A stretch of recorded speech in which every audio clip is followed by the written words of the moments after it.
Hello. हाँ फूफा जी गोड़ धरतानी। अरे हम तूती पर से बोलतानी। 3 दिन से रउआ के फोन धरावतानी है फूफा जी। अरे रउआ का फोन लगता ना रहला, पता नहीं कहाँ धैले रहनी है। अब बेटा के ब्याह तय करतानी ना।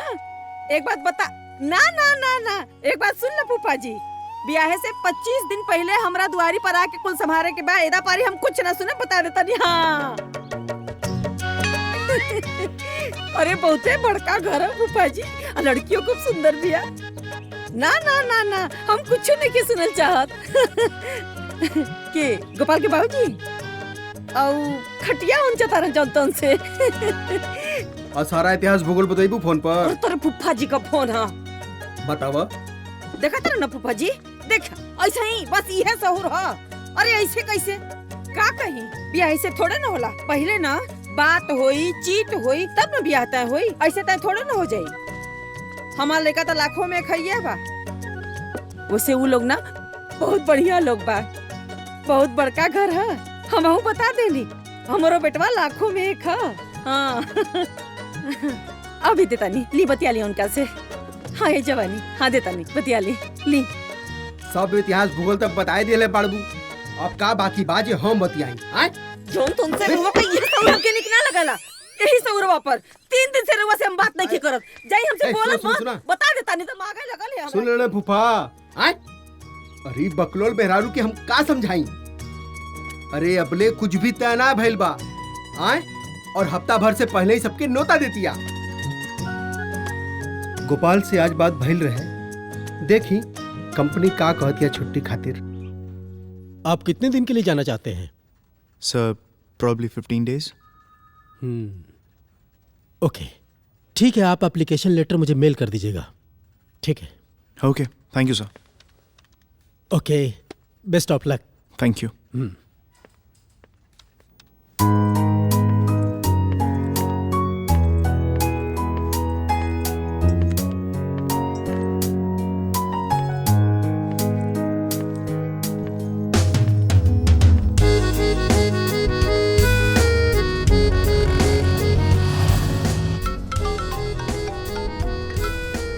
Hello hello. हाँ दीदी आ गइलू। हाँ बाबू हमरा तो 3 दिन हो गए लैले। ओह अच्छा अच्छा। ए बाबू बुझ लो, खाली हम अपना ससुरी से इतने कह देवी कि हमरा भाई के बियाह तय हो गइल बा, 15 दिन पहले ही नैहर जाए। मत पूछो, वो तो हुक्का पानी लेके चढ़ गए। अरे ए दीदी ये सब बात तो बादों में हो सकेला। बाबूजी से कह दिया कि हमार छुट्टी मिल गई बटे, हम आ जाए। ठीक बा? अच्छा अच्छा ठीक बा, हम बता दे। ठीक बा।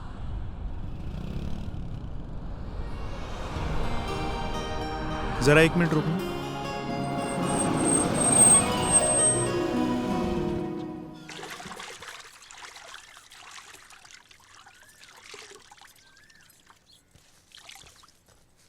खाली बैठ के मूछ रंगे की बा।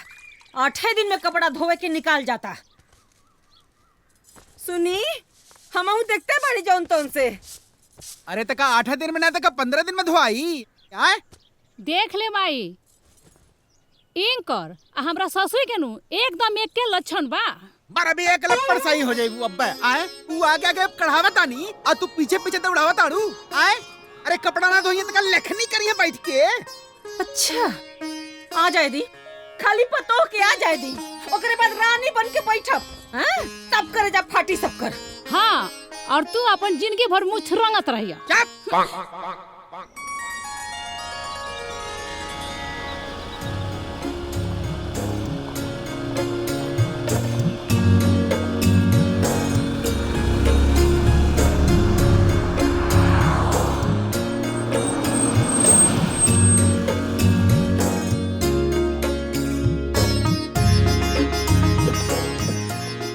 अरे गोपाल बेटा। गोपाल अरे हमार बच्चे गोड़ लागन बाबूजी। कैसन बड़ा ठीक बड़ा ना। ठीक। अरे हमार बेटा। ठीक बा बाबूजी। अरे प्यार बातों में बरसाले खतरा लागे से हमार लइका ठोकर हरा लाइल बा। चल बेटा अंदर चल। 1 मिनट समनवा तनी। अरे तू अरे सामान हम लेके लेके आ। आवत नहीं, तू चल आराम कर। बढ़िया खाई का बनौले बनी। हम ठीक बनी। अरे बचवा तो के देख के हमार जीव जुड़ा गया। और बस बस माई। खो चुपचाप। अरे माई पेट भर गइल बा। आ खा ना सुख के आठी तो हो गई बड़ा। अरे बचपन में 8 गो रोटी में नून तेल पोत के पुपही बना के खा जात रहले ह। जौन तुम से का भइल तोरा के? अरे तू तो जवानी में 8 गो रोटी माठा में सान के खा जाते रहलू है, अब कहे ना खींचलू। जौन तुम से ना रउवे की नजर लगौले से हमर खायल छीटल बता देता नी। हां आजादी हमरा पतो के दर्शन दुर्लभ हो जाई, दर्शन बता देता नी। और मैं इनकर यार हमन के ठीक ना लगला रे। चल रे आओ। बताओ मई कल बुढ़िया का फोन कई नी कोहनी की तनी पैसा भेजवा दी भौजाई के देखे जाए बा, खाली हाथ कैसे जाए? तो कहतिया का 2000 रुपया लेकर ना गई तो कर खर्चा होई में से। अरे भाई वो तो हम रखल ही बानी चोरा के, सोच रही है कि यही बहाने 2-4 हजार और झीट ली। बाप रे वो तो लगुए हिसाब गिनवावे। जवन तवन से तनी धीर धर। आवे ती पतो या के तोहरे सास का इलाज तोरे घरवा में हम घूस के कर। सही कहत रे। चढ़बी चढ़ल बाउन के। ओहो 10 बजे ले खाली दांता रगड़ाई कि कुछ नाश्ता पानी भेटाई? अरे तक कौन कहीं के रवा रोज टाइम पर खा के कुतुब मीनार ढके लिया मैंने हैं? एक दिन ना खाए तो दोबारा नहीं खे जा जाई काम बाटे बनाई तो भेटा जाई। जबानी खाली के की आते रहना हर काम में बाधा डाल दी। ले खुला कर माई। बाबूजी का लड़की देखे जाए बा, हमरा लगे एको गो नया साड़ी नोई के का पहन के जाए? अरे बक्सा में मारे कपड़ा रखल बा, कोनो साड़ी पहन के चल जाइए। अरे वो तो सब पहन चुकल बानी, उहे साड़ी पहन के जाए। दोबारा ना पहन सकेले? ना पहने, नया साड़ी चाहिए। नया साड़ी चाहिए। लाट ए साहब जी नहीं है। सुनी हाइल एकरा के प्रेस कर ले, इहा बहन के जाए के बाऊ। हां प्रेस? हम प्रेस करब? माने कि हम कपड़ो धोई और प्रेसो करके दे जोन तन से हैं? प्रेस कर ले नहीं तो चुंगुल्ला बहन के जाए के पड़ी। ऐसे कैसे चल जाई? हम आप लोग खातिर बढ़िया बढ़िया कपड़ा कीन ले बनी।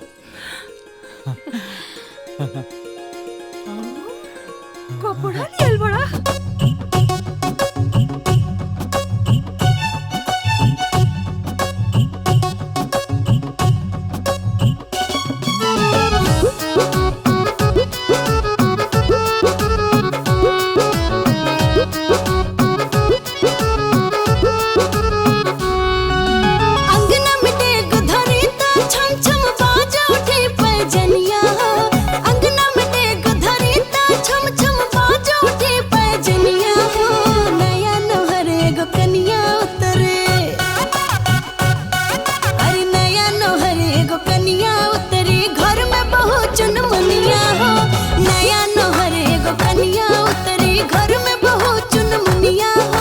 राजकुंवर बन के बेटा मुरझाई जब ससुररिया हो, राजकुंवर बन के बेटा मुरझाई जब ससुररिया हो।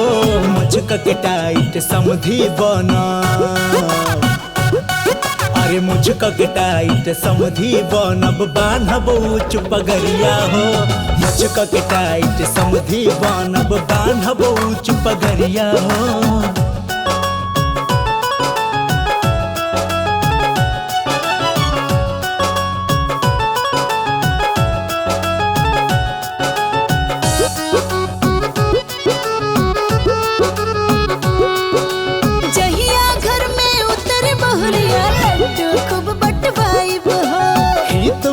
के दुआर बुला के बहु भोज करवाई हो। अरे मुँह दिखाई में देहब हम नाक जड़ल नाथुनिया हो।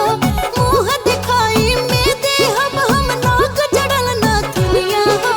नया नोहरे गो कनिया उतरे, अरे नया नोहरे गो कनिया उतरी घर में बहुत चुनमुनिया। नया नोहरे गो कनिया उतरी घर में बहुत चुनमुनिया।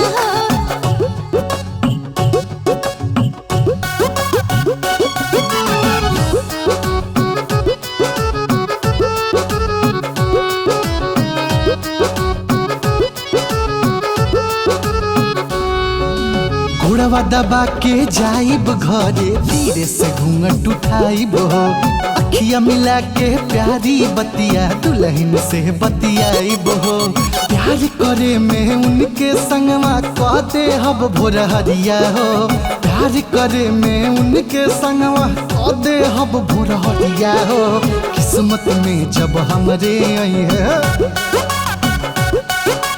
किस्मत में जब हमरे आई है अंगना के अजुरिया हो किस्मत में जब हमरे आई है अंगना के अजुरिया हो नया नोहर एगो कनिया उतरी घर में बहू चुनमुनिया हो मुझका के टाइट समधी बानब बांधब ऊंच पगरिया हो गोपाल कहाँ बा?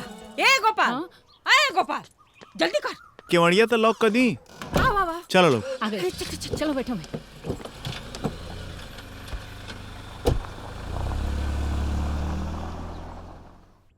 हावे में तो कोनो तकलीफ नहीं के भइल ना? अरे ना एकदम सीधा रास्ता रहल।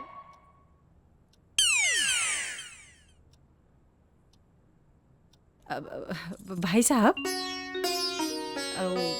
जौन से लड़कियां आ जात तो देख लेती जा। हाँ काहे नहीं।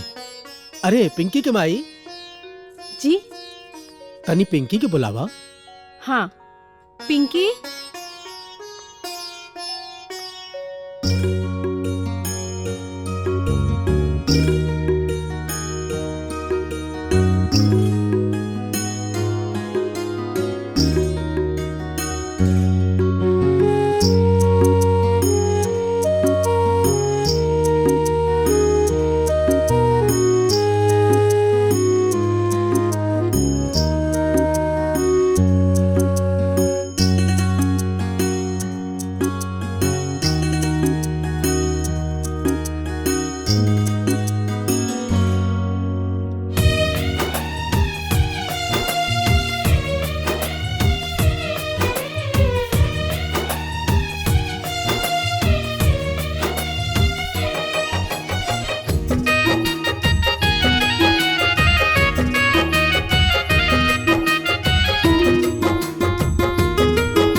बहुत सुंदर बिया। हाँ नीक जौन से बड़ी सुंदर बाड़ू।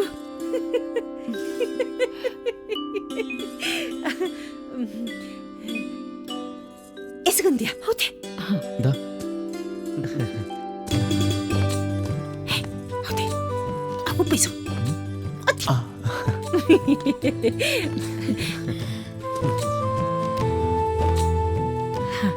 तोरा खातिर ले ला।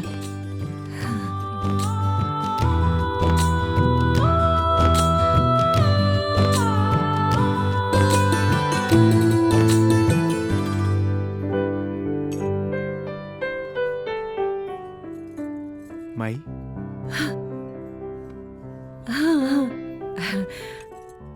हाँ खा खाई। खा बच्ची।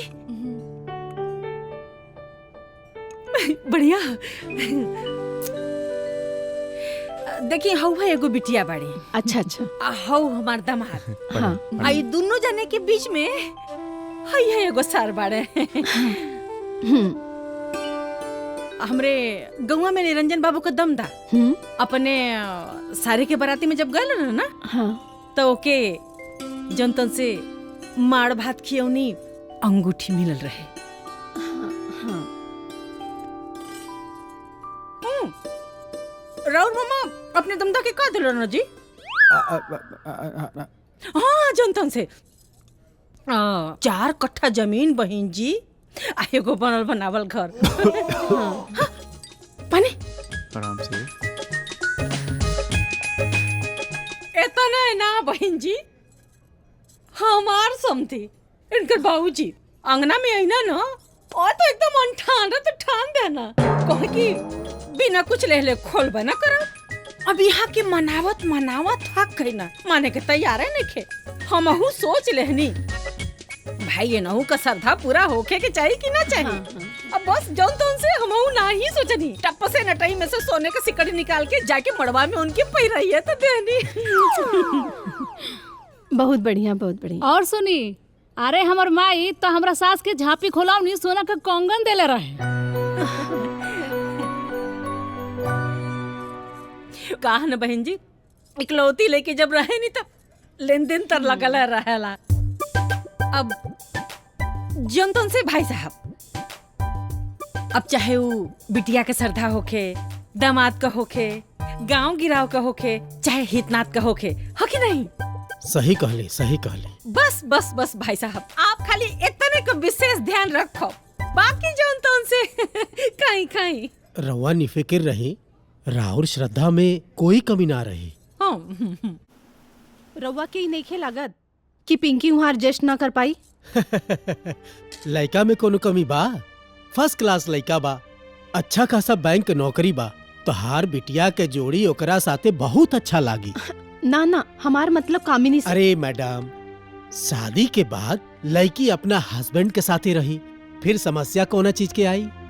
हमनी के बिटिया बहुत सुखी रही और खुश रही। अरे जवन तवन से बहिनी बुझी उ ताजमहल रहा हो। अच्छा। अरे जाने तारू, हरियर तरकारी, उज्जर तरकारी, आ पियर तरकारी। अरे हम तो इहो ना बुझ पाई का खाई आ का छोड़ी, आ जवन भटाल तन खाइए गईली हो। जाना ना कि हम तो ठा से गोही देली होई जा कि ए गौवा में जौन बड़का बड़का जाना बाड़ा ना, ओनहु के ऐसन समधियान ना होई जैसन हमरा के समधियान मिलल बा। ए सुगंती, हाँ माई। अरे चाहवा लेके आओ तू। अरे छाना तानी।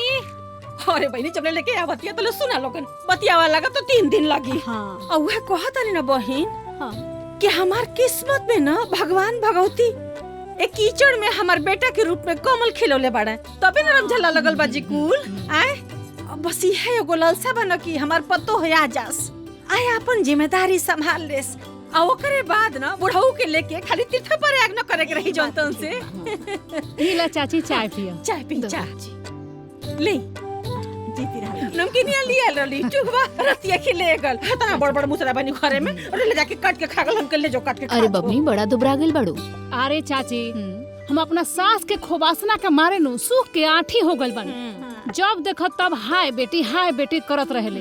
अरे पतो लागेले कि ओकर दुश्मन हियो। अरे हम तो कहतानी ना कि कोनो बात नहीं, हमरे आ गइल बाड़ू ना, खिया पिया के पहले नियर तोरा के बना दे बचिया। चिंता करे का कोनो बात नहीं, जब पी जुड़ाता तू पिए चाची। पी।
रात की 12 बजे। इतना रात के बिजी बा? देखती हूँ कैसे नहीं बात करेंगे, बार बार फोन करके डिस्टर्ब करूंगी, बात ही नहीं करने दूंगी। हेलो, इतनी रात को किससे बात कर रहे थे? मैं भी आपसे यही पूछना चाह रहा था कि इतनी रात को आप किससे बात कर रही थी? मतलब कि मैं आपको कॉल कर रहा था और आपका फोन बिजी आ रहा था। ओह गॉड, हम दोनों एक दूसरे को ही फोन लगा रहे थे। अच्छा, मैं आपसे अकेले में मिलना चाह रहा था। कल शाम को 4 बजे आप दुर्गा माँ के मंदिर में मिलेंगे मुझसे? नहीं नहीं, मैं नहीं मिल सकती। क्यों? शादी से पहले मैं नहीं मिल सकती। लेकिन सॉरी।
मैंने आपसे बोला था ना कि मैं नहीं आऊंगी, आप क्यों आ गए?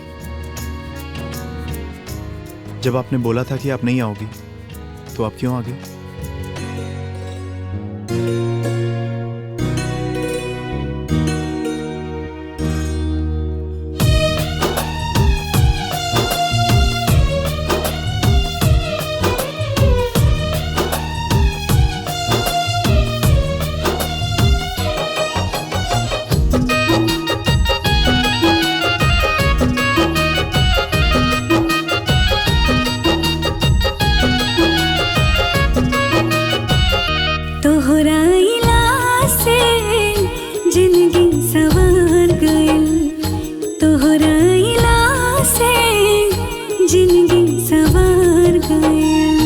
कदम पड़ते ही दिलवा के, कदम पड़ते ही दिलवा के चौखट तार गए।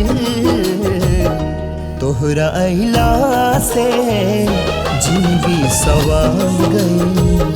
तोहरा अहिला से जिंदगी सवार गई।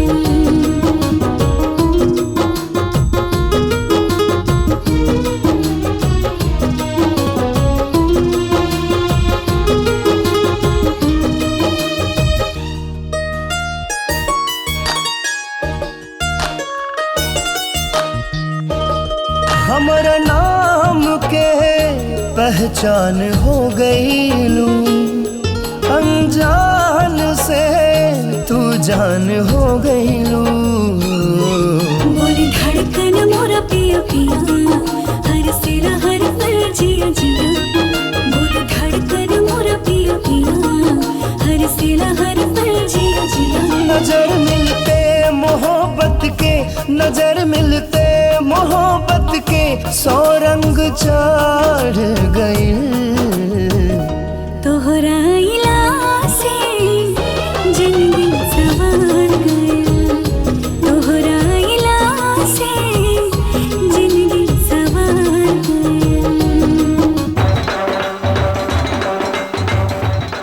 बारात आ गई। हट हट।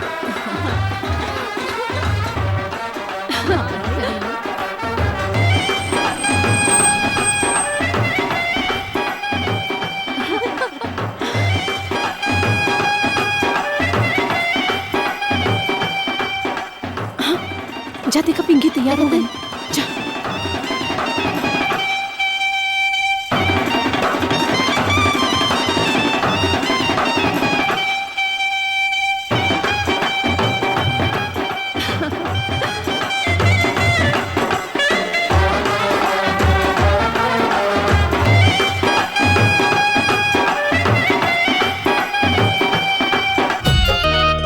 नजर आवेला जहाँ तक जाए नजर, तो तोहरा बिना अब ता न होई गुजर। छोड़ी हाना कब हो साथ पिया जिधाली हला तो हाथ पिया। छोड़ी हाना कब हो साथ पिया जिधाली हला तो हाथ पिया। साथ जी अब मरब तोहरे, साथ जी अब मरब तोहरे, दिलवा नकार गए। तोहरा इला से जिंदगी सवार गए। तोहरा अइला से जिंदगी संवर गए।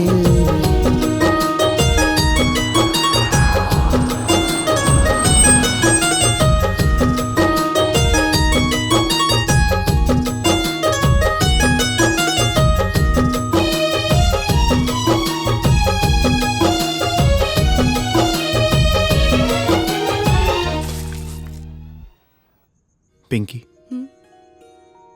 आज से हम अपने जीवन की नई शुरुआत कर रहे हैं, इसलिए मैं तुमसे आज एक बहुत जरूरी बात करना चाहता हूं। पिंकी, आज से सिर्फ मैं ही नहीं, ये घर भी तुम्हारा है और इस घर के लोग भी। मैं बता दूं कि मेरे मम्मी पापा तुम्हारे मम्मी पापा की तरह हाईली एजुकेटेड नहीं है। वो जमीन से जुड़े लोग हैं, रीति रिवाज उन्हें बहुत प्यारे हैं, और ऐसे लोगों को अपने बेटों से बड़ा अरमान होता है। हाँ। आज से इन सारे अरमानों की जिम्मेदारी तुम्हारी है। मैं आशा करता हूं तुम उनके अरमानों को ठेस नहीं लगने दोगी। आप चिंता मत कीजिए, अब मेरी खुशियों की हर डोर आपसे जुड़ गई है। जिसमें आपकी खुशी होगी उसी में मेरी खुशी होगी। मैं तुमसे यही उम्मीद कर रहा था। मैं प्रॉमिस करती हूँ, आपसे किए हुए वादे पे मैं खरा उतरने की कोशिश करूंगी। अच्छा पिंकी, एक बात बताओ, तुम्हें बिल्कुल भोजपुरी बोलने नहीं आती? वो एक्चुअली क्या है ना, घर में सब लोग हिंदी में ही बात करते हैं, लेकिन मैं भोजपुरी समझ लेती हूँ। समझ लेती हूँ? ये तो बहुत अच्छा है। आज से ना हम एक काम करेंगे, मैं तुमसे भोजपुरी में बात करूंगा। देखना, तुम ना बहुत जल्द भोजपुरी बोलना सीख जाओगी। जी।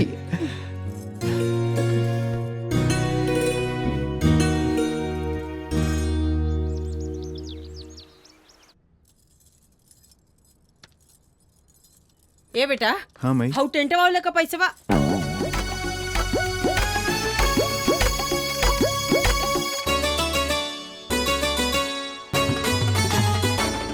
ये कौन डरस बा हो? माँ जी, ये नाइटी है। नाइटी? हे राम, ए छी, आई कैसा लागा था जोन तोन से? सुना, ई नाइटी फटी यहाँ ना चली, समझावा इन करा के, हैं? आ गांव घर का मेहरारू आई है, इन करा के देखे। बढ़िया से साड़ी पहन के सौख सिंगार करके बैठ जास, और टेंट वाले का पैसा दे जल्दी। जी एक बात बताइए, इसमें प्रॉब्लम क्या है? प्रॉब्लम कुछ नहीं है। ये गांव है ना, तो यहाँ के रीति रिवाज, पहनावा ओढ़ावा सब अलग होला, थोड़े हिसाब से चले के पड़ी ना। तो ये काम करो, साड़ी पहन लो। जी। बुझले कि एकदम दिमागे में आग लगल हमरा सुगंतिया, जली ना। और जब बिटिया बना के रखा कर तो काहे के ब्याह कइना लोग, हैं? उहे न। तोहू तो हमार बिटिया है, 5 पास करौले है तोरा के तना कब हम नेटी पहिरौले ना, कबहू ना। पहिनी है जनतन से इज्जत होए आयल है जनतन। ए चाची, भाभी के मुंह ना दिखाइबू का? ताला मार के रखले है उनके मुंह में ना, जा देख ले लोगन, जरे दिखा दे जनतन से। चला लोगिन, चला चला देख लिए तनी का है पहिन ले ओढ़ ले। हाँ।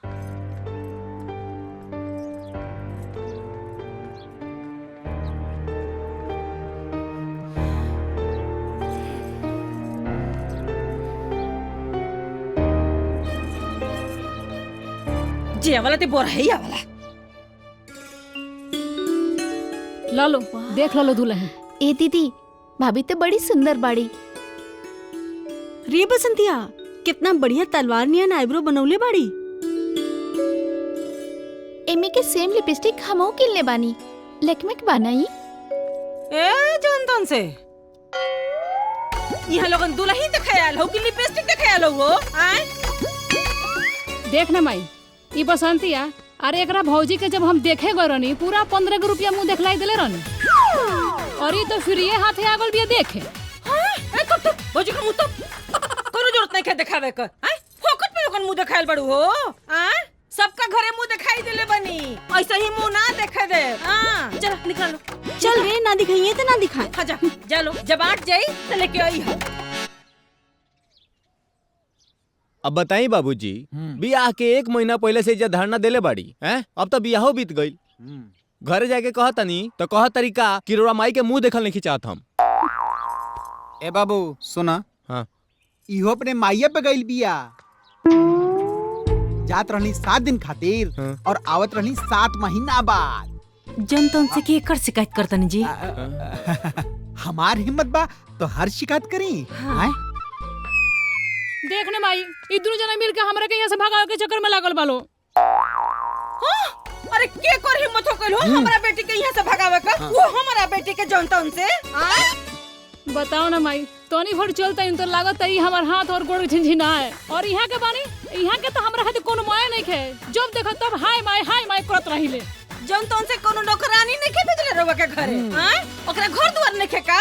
और 20 साल से रानी बना के रखले रहनी ना। जाई हमार बेटी जा।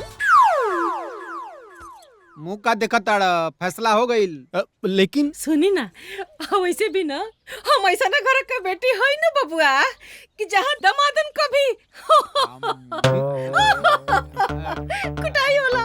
विश्वास देखे तो पूछ रही अपने ससुर से। नहीं मैं पूछे कौन बात बा, तो ठीक बा 15 दिन बाद हम आमीन का के ले जाए खतर। अब वैसे भी ना बाबू, नहीं भौजाई आइल बिया, बढ़िया बनाई खियाई तो देह सिहराई है ना, ओकरा बाद हम विदाई फाइनल कर देब। और वैसे भी हमार पतो काल चूल छुए वाली बिया। अब ताकत का बानी जाई, बैग उठाई जा।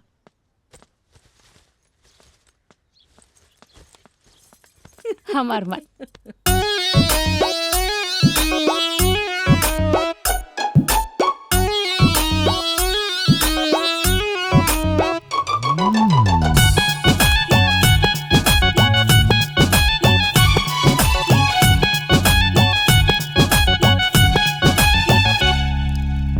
भर गइल घर हमार, पहले रहे जे खाली, मनया गरात बाटे भैनी पतो हवाली।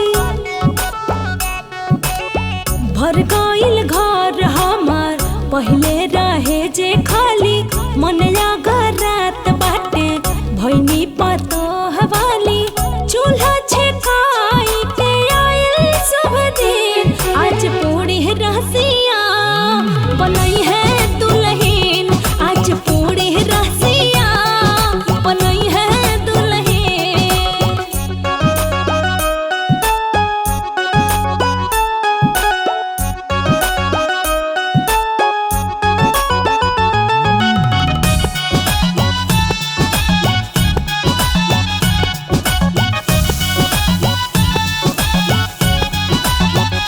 होई छिपा छिकाई तब ही खाना भेटाई।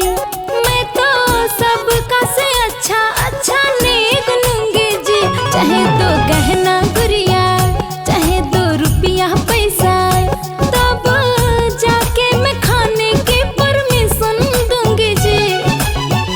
बैठी के देखब सब बन के मलकिन, आज पूरी रसिया बनई है दुल्हन, आज पूरी रसिया बनई है दुल्हन।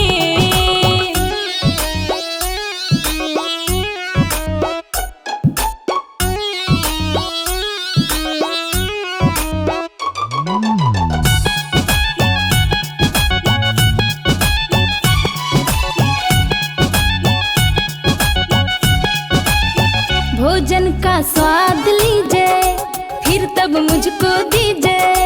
ए जी नेग के साथ आशीर्वाद चाहिए, आज बहू का दिन है, मिठाई और नमकीन है। सुनिए लास्ट में मिठाई खाइए तब जाइए।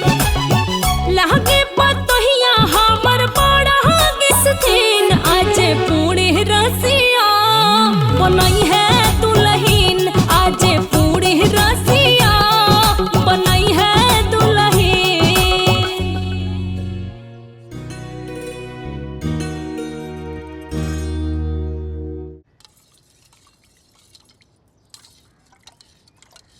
तू नाराज काहे बाड़ू? बस 1.25 महीना के तो बात बा।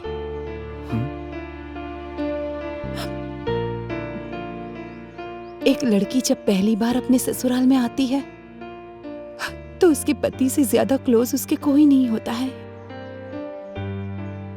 और वो पति मात्र 4 दिन के बाद ही उस पत्नी को छोड़कर परदेश चला जाए तो उस पत्नी को कितना अकेलापन लगेगा जी।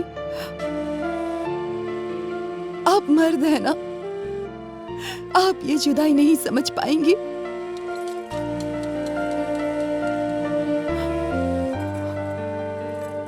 हम ना समझे, हम सब समझता नहीं, लेकिन यो तो तारे घर। हाँ, उनका बात के दिल पे मत लिया। हाँ, खुश रहला से सब कुछ सही हो जाला। देखा, तू ज्यादा अपन ख्याल रखियो, हम आई के भी।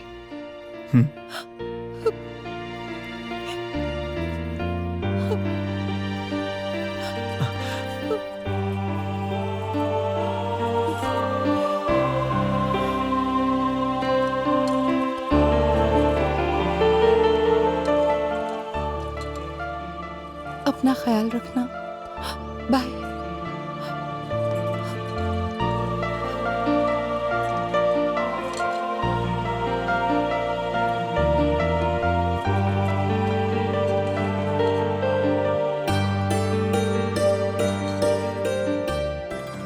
चलते नहीं। खुश रहा, अपन ख्याल रखिया। तू अपन ख्याल रखिए मैं। चलते नहीं दीदी। खुश रहा।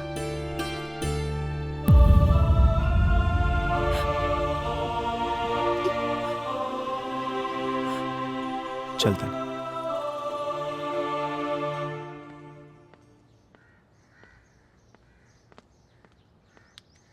चलते नहीं बाबूजी।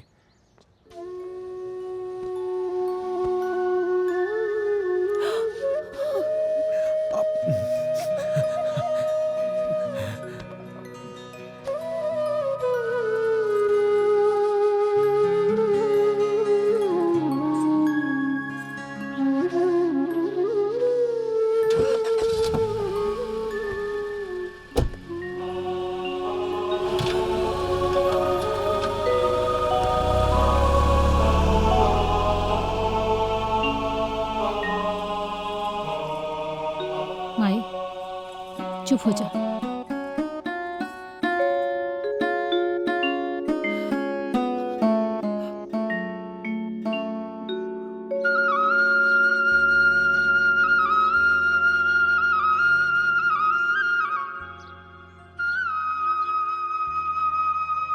बाप रे, हमार कपार बथता, इतना बथता कि का बताएं हे भगवान, का बताएं। कोनो दवाइयों काम नहीं करत। दिन भर ऐसे ही घूमत रहबू तो का होई? ज्यादा चिल्लाई मत। ए सुगंतिया, तनी चाय बना के लिया। का जाने काहे कपड़ा बहुते दुखाता, तनी चाय पी ली तो का जाने आराम मिल जाए।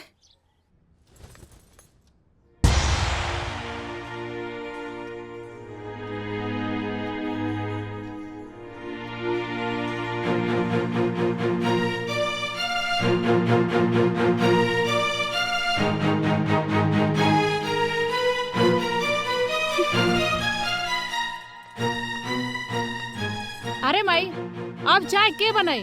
तहार पतो तो गोपाल के वियोग में सूतल बाड़ी। अरे वो सुतल बिया तो तू बना दे। काहे बनाई? अरे ससुरो में देठे ठाई, नैहरो में देठे ठाई। हम ना बनाए, जा अपना पतो से बनवा ले। अरे वो आराम करत हुई हैं, जा तू बना दे चाय। हम तो बनेबे ना करब। सब केहू हमारे पे चिल्ला के जाता।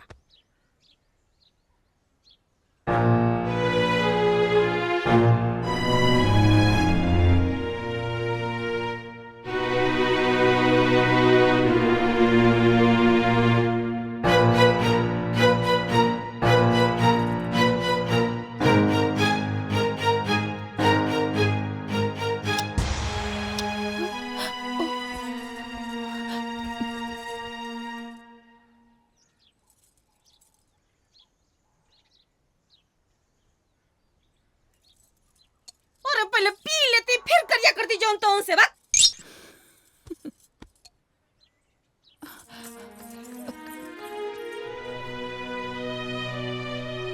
माँ जी नींद लग गई थी, जगा देते तो मैं ही बना देती। काहे? अरे भगवान हमनी के हाथ गोड़ नहीं दिले का? हैं? चाय बनवा लेनी और हेदे पिया तो बानी और तू सोचा तारू कि तू सुतल रहबू तो हमनी के चाय नहीं पी सकत जा का? जा सुता जा नींद पूरी कर ला। आ सुना, तारा खाती एक कप चाय छोड़ देले बनी, छान के पी ली हो। माने कि मरद रहल ह तो अब ही ले चाय टाइम टेबल से बनत रहल ह और ओकरा जाते कुल टाइम टेबल भुला गल जनतन से।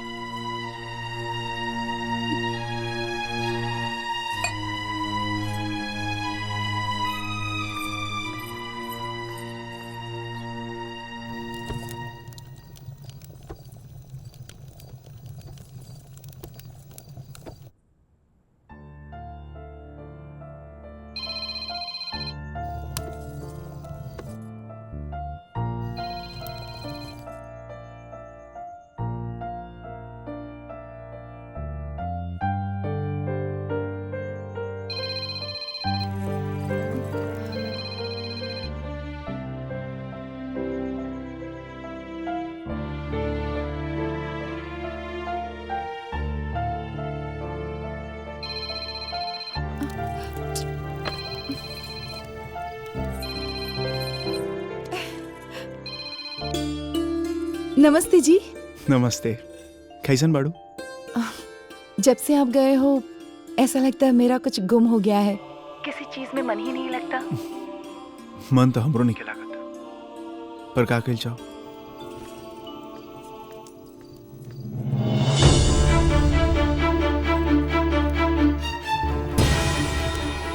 आपने खाना खाया? अभी कहाँ? अभी तो बस ऑफिस से नहीं है, सोचनी तारा से थोड़ा बात कर ली फिर खाना खा लें। तू खा लू? नहीं नहीं, अभी तो मैं रोटी बना ही रही थी। अरे अरे, रोटी तो मैं तवे पर छोड़कर ही आ गई। चलिए बाद में बात करते हैं। अरे सुनो, हेलो, बाय बाय बाय।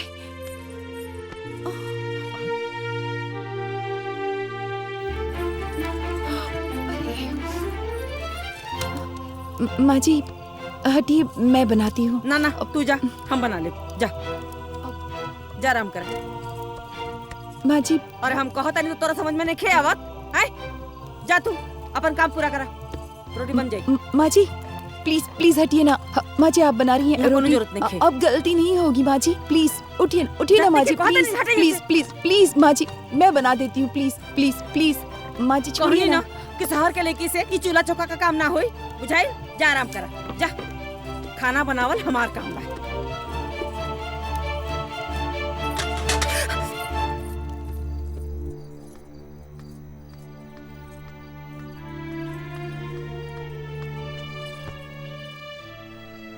लोग लड़का का ब्याह करना सुखे खातिर, हमरा तो किस्मत में सुख है ना जौन तौन से। सुगंधिया, अरे सुगंधिया, एक लोटा पानी लेके आ। ले आवा तानी। ओहो, ये औरत नहीं एक मिनट चैन से शांति के साथ ना सोए दिले। अरे ऐसा कवन पहाड़ उलट के अवतारू कि अवता दुख छाप लेलस। सुना ना गलती अंगनवा में ना तो थरिया में रोटी ना जरल कोयला मिलल रहत खाए के जौन तौन से। आ जाए बबुआ कहीं ना है और आ जाए फोने पर खुसुर पुसुर का जानी कौन पहाड़ टूट गए अब कमन दुख पड़ गल उनकरा पर। भगवान पता नहीं कहाँ से फोन बना दिला जौन तौन से। अरे भाई नया नया आयल बिया, बहुत तरीका का बात होला, एमन समस्या का बा? एगो हमरो के फोन खरीद के दे दी ना, रउआ के अंगनवा में बैठ के दिन भर हमहू बतियाई, फिर कुछो बोना चाहे बिगड़े जौन तौन से। जौने बेरा बतियावे के रहे तौने बेरा तो जाके वो फोन में जाके सुत जात रहलू है। हमार दिमाग नहीं खे पगलायल कि तो है फोन खरीद के दे देई। जान तरमाई आज हमरो ससुई के फोन आई रहल, कहतिया का कि 6 महीना छोड़ देबक बा तो अब तोर गर्मी शांत होई। अब बताओ माई। चुप रह, एकरा में अपन का होती है, कोई अपन का शुरू कर देलस। दबानी सही कहल बा, जैसन पिसान वैसन रोटी और जैसन महतारी वैसन बेटी।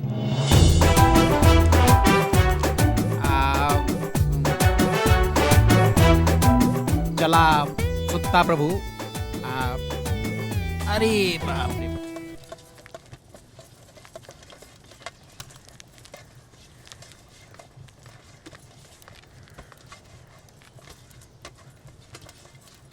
का हो है तो ना रियू रियू के बर्तन धोवाई तो किरिन ना डूब जाई। हैं? अरे नया नोचर बिटिया पतो के फुन फुन काम करके धो देवे के होला। तनी हालिया लिया चलावा। तोहरे नियर रहली ना बच्चिया तो किरिन उगे से पहले घर बर्तन चूल्हा चौका खाना पीना कुल को के खिया पिया के एकदम निश्चिंत। अरे आजकल के बेटियन पतो हन के तो हमरे स्टाइल है ने कैसे समझ में आवा। अरे मोरी भाई, अरे बाप रे बाप, अरे बाप रे, अरे बाप रे बाप, अरे माँ जी, अरे बाप रे बाप, का हो? तोरा के यो नखे पता कि है करे के बिना लेबर ले आके बना रखल जाला? वो माँ जी मैं भूल गई थी। अच्छा, खाए कितना भूललू जंतुन से? आ एकरा के भुला गेलू?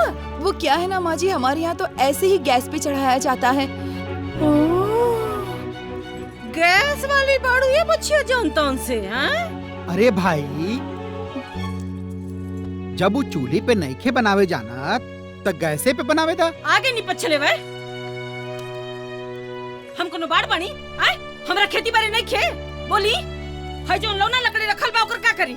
अपना देही में आग लगाई के रुआ के टाइम में लटकाई। का करी बोली? जब देखा तब पछले वे आ जाना।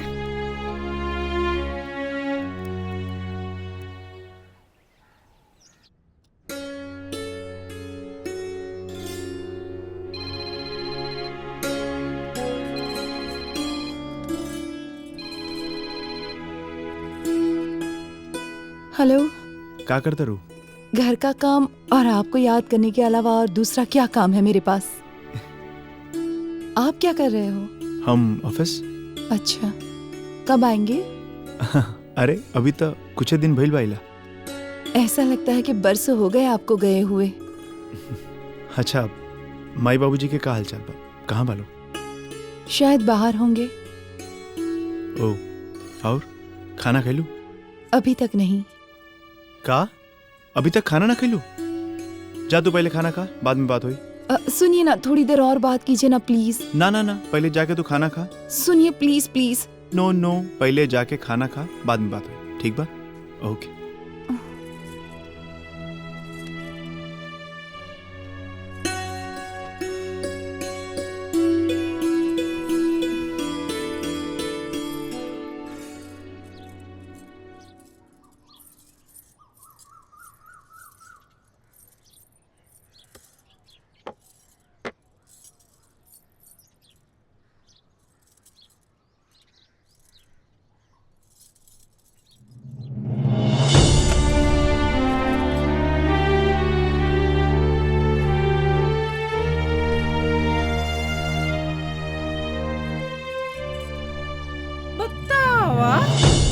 माने कि अब ए घरे में ई दिन आ गइल बा कि मेहरारू का जूठा मर्द लोग खाइए जौन से अतनो नहीं खे ज्ञान कि पहले मर्द मानुस खा लेना ओकरे बाद मेहरारू खानी सन। बताओ माई, हम अपना ससुरा में पानी पीकर रह जाइली, लेकिन अपन ससुर आ तोरा दामाद के खाए से पहले आज तक ले नहीं खइले। बिटिया तो ई संस्कार के बात होला ना। हम तोरा के ऐसा संस्कार देले जो तू ऐसा काम करेलू। एकर माई बाप के ऐसा संस्कार देले हुआ ऐसे ऐसा काम करतिया ना। हमरा के तो लगत ना कि एकर मतरियो बपवा ऐसा ने बना जंतन से। माँ जी, गलती हो गई मुझसे। इसमें मेरे माँ बाप को घसीटने की क्या जरूरत है? हमारे यहाँ जब जिसको भूख लगती है वो खा लेता है। मुझे यहाँ का रिवाज पता नहीं था, इसलिए मैंने खाना निकाल लिया। इसमें कौन सा पहाड़ टूट पड़ा माँ जी? पहाड़ टूट गया? करे 4 दिन का कन्या आइल हमरा से जबान लड़ावती। अरे ओए, बात मुंह से कढ़ावल मुश्किल कैले भी आई। मुंह से बोल देली तो जबान सिबिते हमार, सिबिते जबान सिवाई तोरा के। अरे फोन मिला ओकरा के। अच्छा बताओ तनी तोरा के हम धर्माई फोन लगा दे।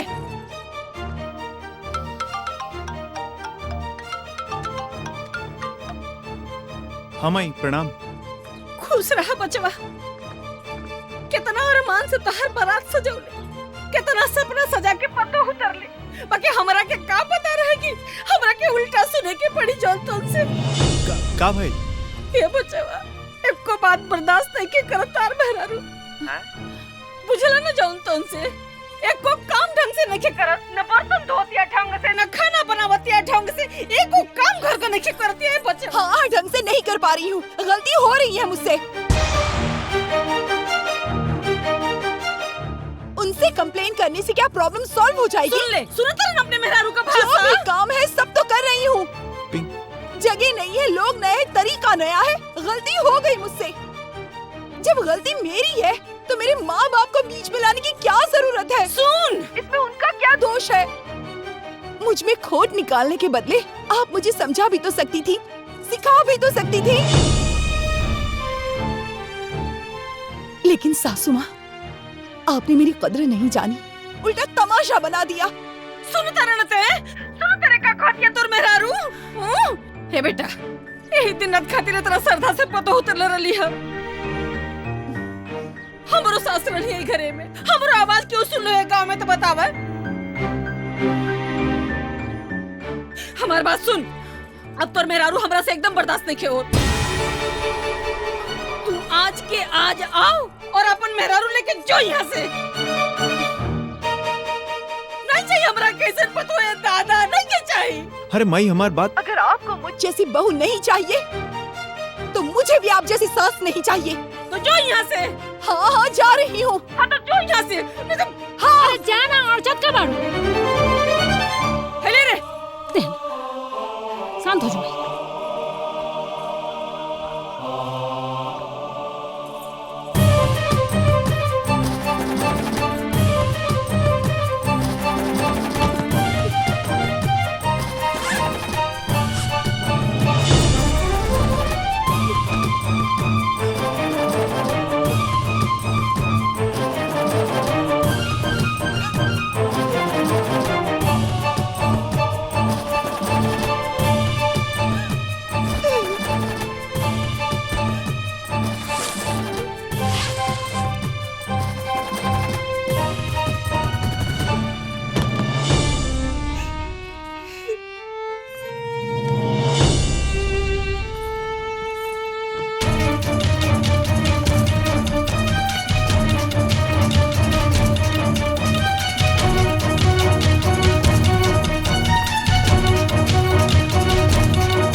रउआ से तबे कहले रहनी कि हमार बेटी वहाँ एडजस्ट ना कर पाई, बाकी रउआ हमार बात ना सुननी। अरे इतना पैसा खर्च करके शादी कैला के बाद भी ये सब तमाशा अच्छा लगा था का? हमार बेटी आज ले वहाँ तरीका से नहीं खे रहल तो वहाँ कैसे रह ले? अरे रउआ के सोचे के चाहिए कि जौना लेवल में ओकर परवरिश भइल बा वही लेवल में ओकर शादी बियाह करे के चाहिए। अरे नया नया घर बा, थोड़ा बहुत तो शुरुआत में एडजस्ट करे में दिक्कत होला ना। लेकिन बेटी तोरा के ऐसा नहीं आवे के रहे। अरे थोड़ा धीरज रखे के चाहिए, सब कुछ ठीक हो जाला। कैसे ठीक होगा पापा? छोटी छोटी बातों को लेकर बड़ा बड़ा इशू बना देते हैं। ये नहीं पहनना है, वो नहीं पहनना है, ये नहीं करना है, वो नहीं करना है। अब खाओ तब खाओ, ऐसे तो मैं कभी रही ही नहीं। ये क्या मेरा दोष है? कितना एडजस्ट करूं? मैं वहाँ नहीं रह सकती पापा, बस बोल दिया, मैं नहीं रह सकती। अरे बेटा समझे की कोशिश करो बेटा। अरे जौन सच्चाई बा वही कह दिया।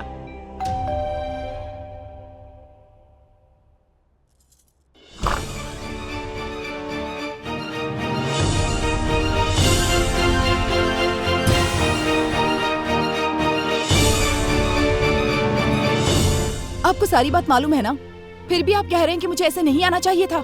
बिल्कुल बोले, तू सिर्फ हमार घर छोड़ के नहीं क्यों आई, अपन ससुराल भी छोड़ के आइल बड़ो। आज जब भी कोनो पतो अपन ससुराल छोड़ के आवे ले ना तो सिर्फ शिकायत होला। अच्छा सब गलती मेरी ही है। बात गलती के नहीं के, सोच के बा, दोनों आदमी के समझदारी के बा। यानी सारी समझदारी मुझ में ही होनी चाहिए। पढ़ल लिखल तो तुम्हें बाड़ू नु। पिंकी, जब बात परिवार के प्रतिष्ठा के होला ना, तो ये सब मन मुटाव, ई वाद विवाद, ई सब से रिश्ता खाली बिगड़ेला। आ परिवार के समेटे के जिम्मेदारी तो तोहरे रहे ना, भुला गेलू? बेटी,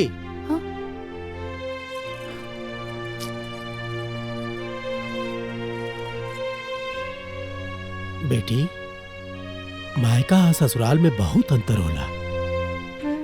माँ बाप बेटी के ध्यान मायका में राखेले और ससुराल में बेटी के कर्तव्य होला कि अपने ससुराल पक्ष के ध्यान राखल। ई कौनो 60 साल का बुढ़िया नइखे कि जाते जाते सारा ज्ञान मिल जाई। त सिखौले का बाड़ू, तारा के पता नइखे रहे कि हमार बेटी एक दिन केहू के घरे के बहू बनी। पापा, ये सब बात के अब कोनो फायदा नहीं के। अगर हम इनकर पति बनी तो हम अपना माँ बाप के बेटा भी बनी। वो लोग भी हमारी जिम्मेदारी बाटे। अगर ही हमार पत्नी बाड़ी तो हमार जौन भी जिम्मेदारी बा, ओकर आधा बोझ उठावे के जिम्मेदारी इनकर बा। अपना जिम्मेदारी से भागल कोनो समस्या के समाधान ना होला। सही बात बा बेटा। बेटी अगर अपने मायका के दुलारी होले तो अपने ससुराल के जिम्मेदारी भी होले। आप सही कह रहे हैं पापा, लेकिन पहल तो दोनों तरफ से होनी चाहिए ना। मैं अकेले ही कितना मैनेज करूं? बात मैनेज करे के नहीं के। ई कोनो ऑफिस ना हा, घर हा। परिवार जज्बात से चलेला। सास बहू के लड़ाई कोनो नया नहीं के, हर परिवार में होला। लेकिन समझदारी ये में बाटे कि साथ में एक दूसरा के समझ बूझ के रह के। तो फिर मुझे क्या करना चाहिए? पिंकी, हमार माई पुराना ख्यालात के बड़ी, अपन जिंदगी हमेशा ऐसा ही जियता बड़ी। अभी तहार जिम्मेदारी बा, या तो तू उनका ऐसन बन जा, हाँ ना तो उनका के अपना ऐसन बना ला। यह समस्या के हल बा।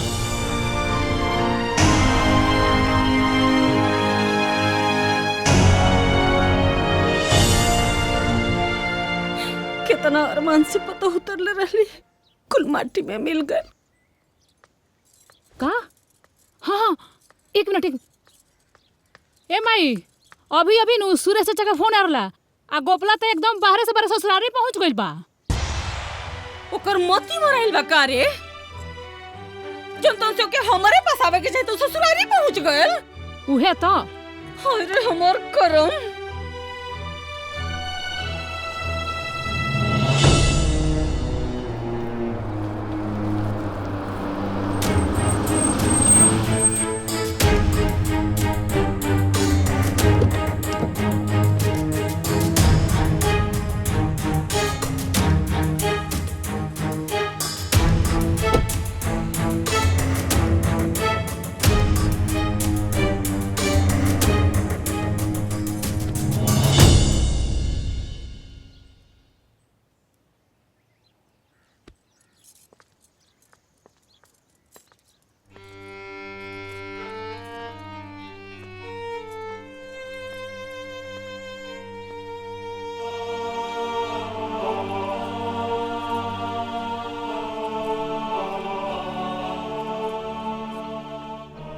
गोड़ लग दिन भाई। खुश रहा।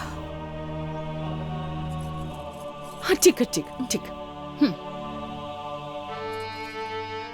हे माई, माफ कर देना।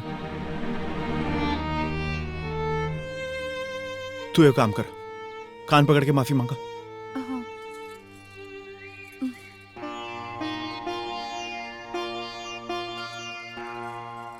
हे माई, अब तो माफ कर दो। हम क्या होला माफ करे वाला जौनतन से? तो 3 मिनट 13 में जासो, जौनतन से जासो। माँ जी, मैं भी आपकी बेटी की तरह ही हूँ, माफ कर दीजिए ना। अरे जायदा, मान जा। रउआ दिमाग मत धनकाई। हटा यहाँ से। एलुआ तेल लगावे वही का। माँ जी माफ कर दे। माई, आई यहाँ वही का पालिश लगावे हमरा के। पालिश करेंगे नहीं हमसे। अरे बेटा, ये ऐसा नाम नहीं है, इनके हमार वाला उपाय लगावे के पड़ी। क्या करूं?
सासू जी।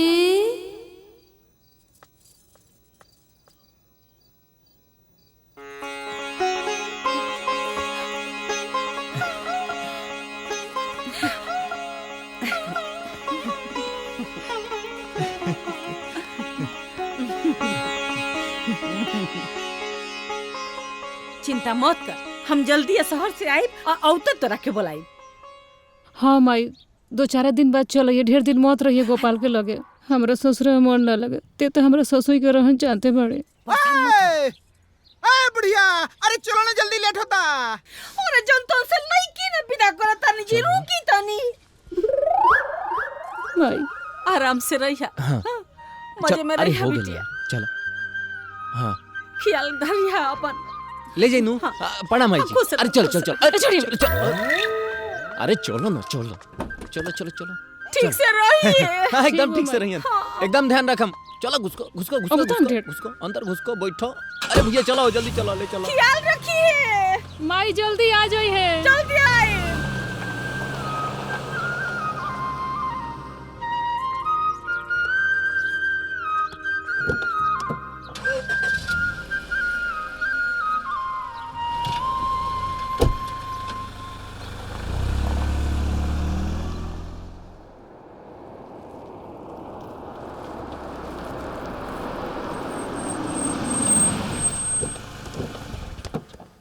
आ गई नी।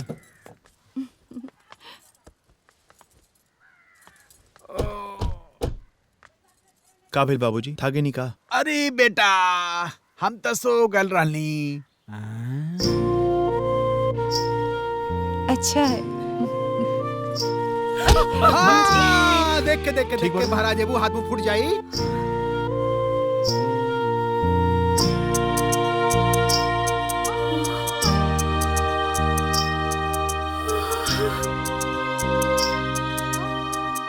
बेटा घर तो बड़ी सुंदर बारे, बाकी तनी जमीन यहाँ कम बा, तनी बेसी जमीन रहत ना तो नहीं तो ना एमे लौका कोहड़ा बोती तोरा के ताजा ताजा सब्जी खियोती। ओहो राम भजे की उम्र में बस हाय पेट हाय पेट हाय पेट। अरे वो तो जैसे हवा पी के रहे नहीं जाओ तुम से। ए माई तोरा जॉन खाए के होई नो हमरा से कहिए, हम ले आए। अच्छा सुन ना, तू खाली दुगो बकरिया खरीद दे हमके। तनी बकरी तो गाय भैंस बांधा के बाद जगह यहाँ और आ दुगो बकरी रही ना, हम बैठल का करब, चराई जंतन से। दुगो बकरी ना दुगो हाथियों किनवा देता नहीं तोरे खातिर हैं? शादी ब्याह में घुमावत रही है पगलेट कहीं के। यही से इनकर हमार ना पटल जंतन से। छोड़ ना माई, चल चल सामान निकालो दिलीप। जी सर चलो। चल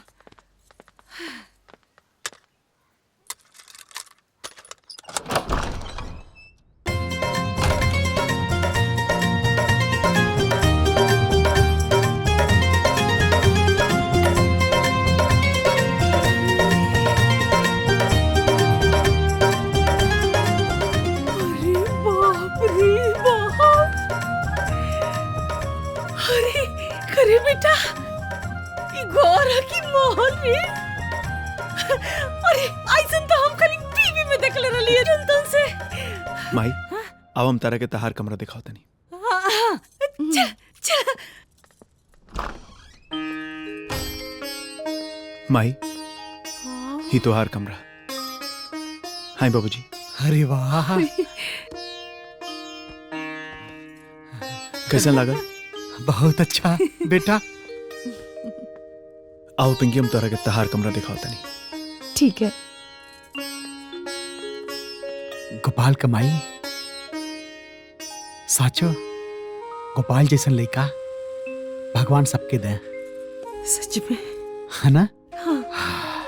सपना साकार कर देना वो।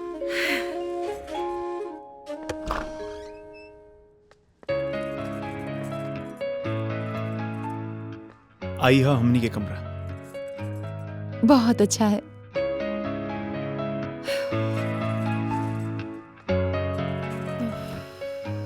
बहुत थक गई जी।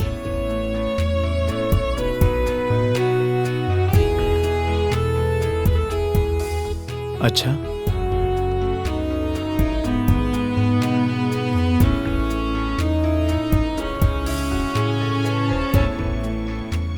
अवतार थकान मिटा दी।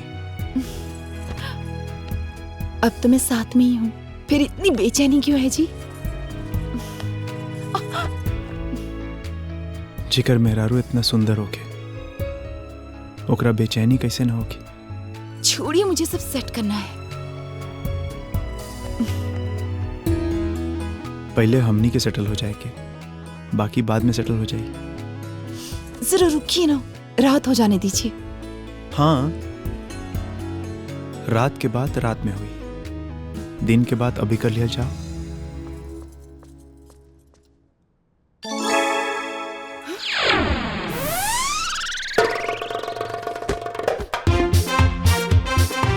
गोपाल, ए बेटा, जल्दी आ बेटा। हाँ माई। अरे जल्दी आ रे। अरे बाप रे बाप, का हो गया? जल्दी आ रे बेटा, अरे आ रे यार। का भाई?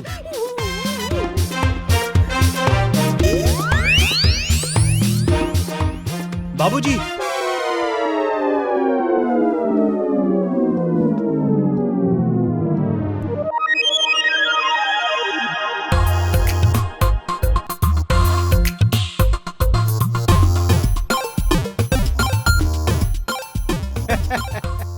ये बेटा मुंह में से ना भक भक भक भक आग फेंकत रहल है, तो ठंडा ठंडा हवा लेत रहली है। अरे बाबूजी, रोवा गर्मी लागत रहे तो एसी चला लेती।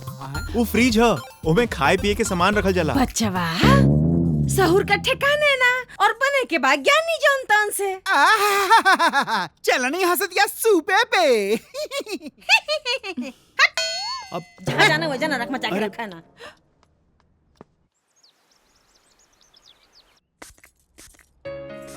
अरे बस बस। क्या हुआ? टीवी में ऐड नहीं को देख ले, ज्यादा परफ्यूम लगेला से लड़की सन अट्रैक्ट हो जाली सन। अच्छा, तो फिर आप भी किसी और की तरफ अट्रैक्ट हो जाएंगे क्या? अरे ना ना, हम तो मजाक करत रहनी है। जेकर मेहरारू इतना सुंदर होके ओकरा ऊपर केहू और के जादू कैसे चल सकेला? सुनिए ना, शाम को जल्दी आ जाइएगा। इहो कोनो कहे के बात बा? हमार दिल तो घर में अटकल बा, तो बाहर दिमाग कैसे चली? ऑफिस के काम खत्म होते ही 120 की स्पीड में गाड़ी आई। चलते।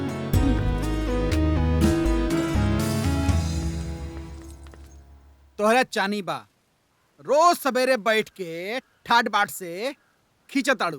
अरे तो रहुआ के पेटे में काहे दर्द होता है? माने कि हम लड़का के ब्याह से पहले काम करी, अब पतो लेला के बाद काम करी जनतन से। मुझे रंगी माछी बैठती चाह में पी। माई हाँ बेटा। चलता नहीं ऑफिस। अच्छा तू अपन ख्याल रखिया और जल्दी घर आइया। हाँ। जा टिफिन देलू हो? जी। अच्छा लइका ना बा, बड़ा हो गइल बा।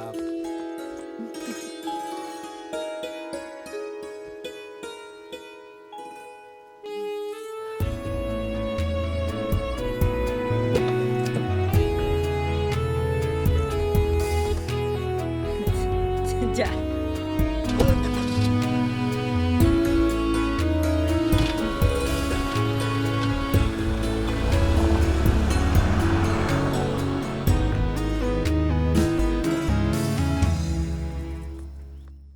हम लोग आपके बगल में ही रहते हैं, हमने सोचा नई पड़ोसन आई है तो जाके मिल लें।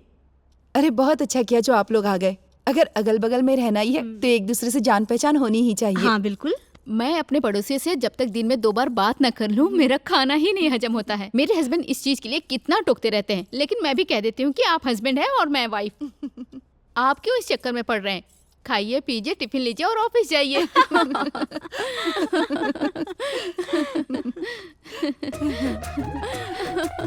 क्या होता हो?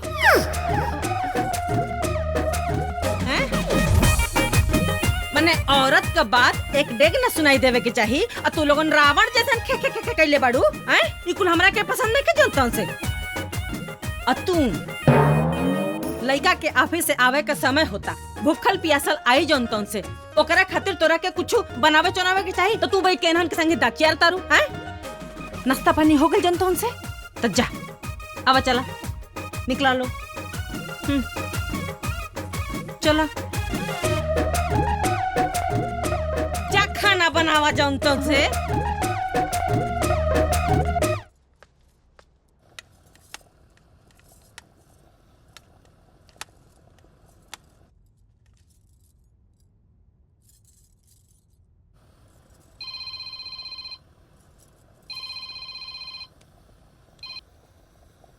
हेलो जी मम्मी प्रणाम। खुश रह बिटिया, सब ठीक तो बा ना? हाँ मम्मी सब ठीक है। और समधीन जी कैसन बाड़ीन? वो भी ठीक है। देखा बेटी, ठीक से सूझबूझ के साथे रहिया। पिछली बार की तरह कुछ भी मत बोल दिया, और बोले से पहले सोच समझ के बोलिया। जी मम्मी। अच्छा मम्मी मैं खाना बना रही हूँ, वो आने वाले हैं, हम बाद में बात करते हैं। ठीक बा। ठीक है मम्मी जी।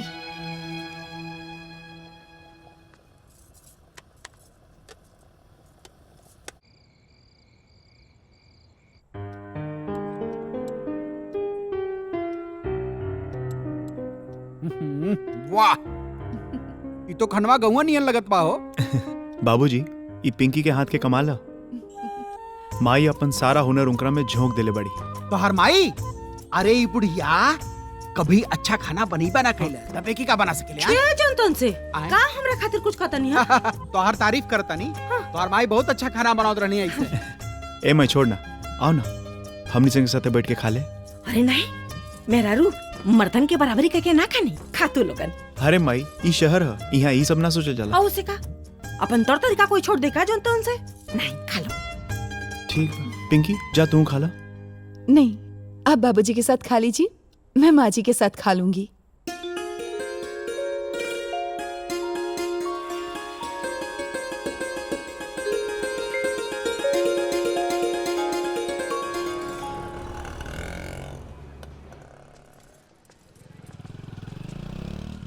का किनो दू सब तो निमन बा। बेकार बा यार। अच्छा ना चला ठीक नहीं। चला हो। अरे माँ जी ये देखिए ना, अच्छा है ना? ठीक नहीं खे जाए नहीं है कितना को 10 रुपया। लूटा तारी चला हो। चलिए। हाँ देखा ये अच्छा है ना? दे दे। 4 रंग का है। अरे रे नीका की नहीं माँ जी कुछ नहीं है। अच्छा लग देखा। हाँ? नहीं अच्छी नहीं है। अच्छा है देखा एकदम चमकाता है। अरे रे खून खून खून देख देख देख खून खून। अरे रे रे ये कौन जी ये कौन माँ जी ये खून नहीं है, वो लड़के बदतमीजी कर रहे हैं। ए जनतन से अरे अरे बेइज्जती फैला अरे माँ जी छोड़िए माँ जी। माँ जी छोड़िए। माँ जी छोड़िए। ए बुढ़िया कहने के इतना बुरा लगा तो बोला ना तोप के चलो, अब उघाड़ के चलिए तो सब तो देखने कर यार। माई रे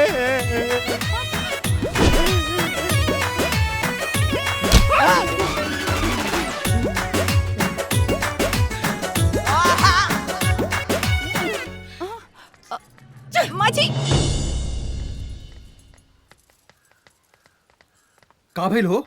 हर बात जानल जरूरी बा का? चुप रही जनतन से।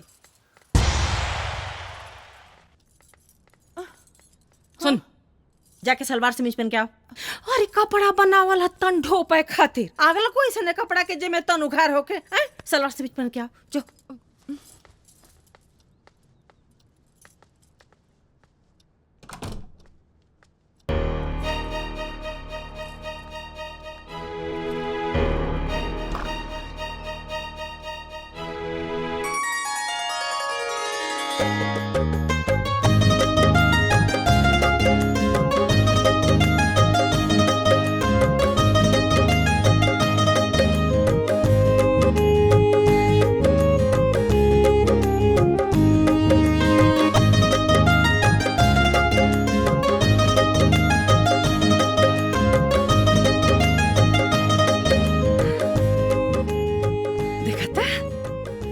पूरा दे तो पागल।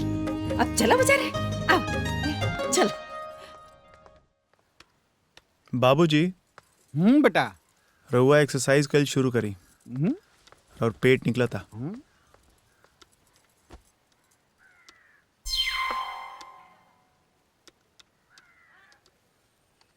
ए हटी दे भक भक बसाता राम जी।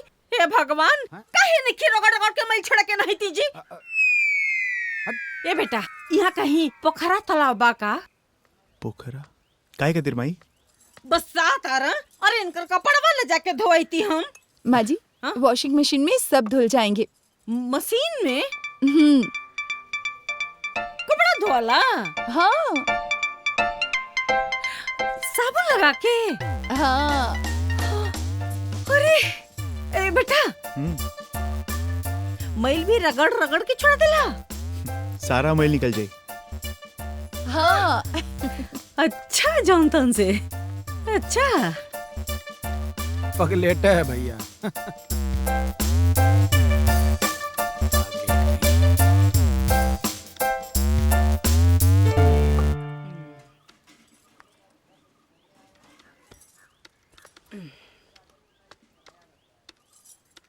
सुनी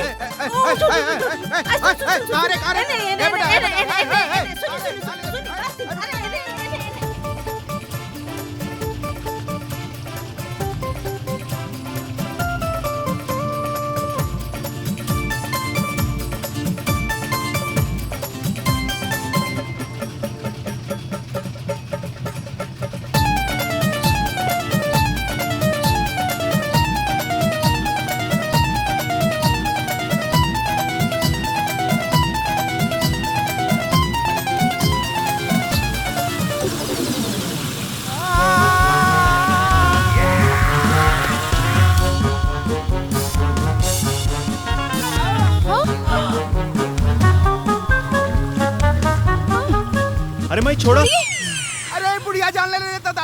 अरे हाफ माइंड हो गल दिया पूरा। ये बेटा तू ही निकाले रहे कि मशीन रगड़ रगड़ के धो देले माई। अरे माई तो माइल आदमी के थोड़े कपड़ा के नु छोड़ावेला। तू मतलब अरे बेटा ठीक बानी। हाँ हाँ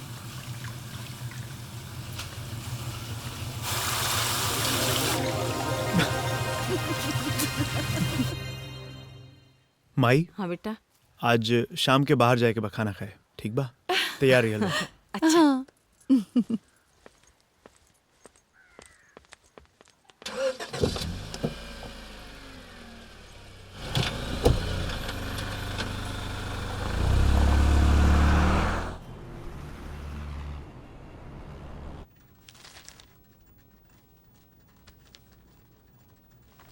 गोपाल जी। जी मेरे बच्चे की तबीयत बहुत खराब है, अर्जेंटली मुझे हॉस्पिटल जाना पड़ेगा और ये फाइल अपलोड करना भी बहुत जरूरी है, तो प्लीज क्या आप कर देंगे? ठीक है दीजिए। Thank you. अपने बच्चे का ख्याल रखिएगा। Thank you so much.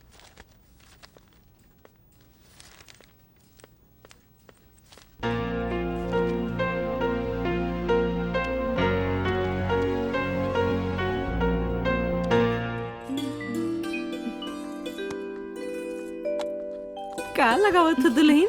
माँ जी ये क्रीम है, चेहरे पर लगाने से चेहरा चमकता है। आप भी लगाइए ना, बाबूजी को बहुत अच्छा लगेगा। जब जवानी में ना लगोली तो बढ़ोती में का लगाई जोन तुमसे। कब चले के भाई ये बतावा। देखिए ना अभी तक फोन ही नहीं आया। और तो तुम कोला अरे जवन तुमसे।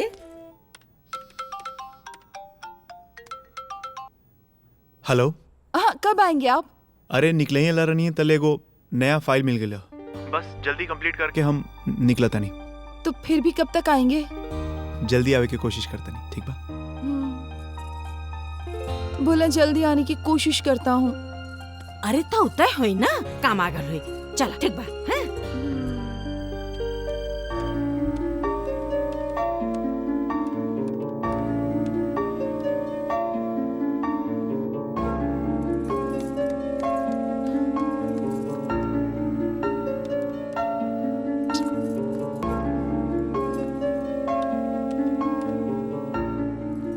काबल दुल्हन फोन आया लोकर? नहीं माँ जी अभी तक तो कोई फोन नहीं आया। अरे तब फिर कह के पूछ ला करा।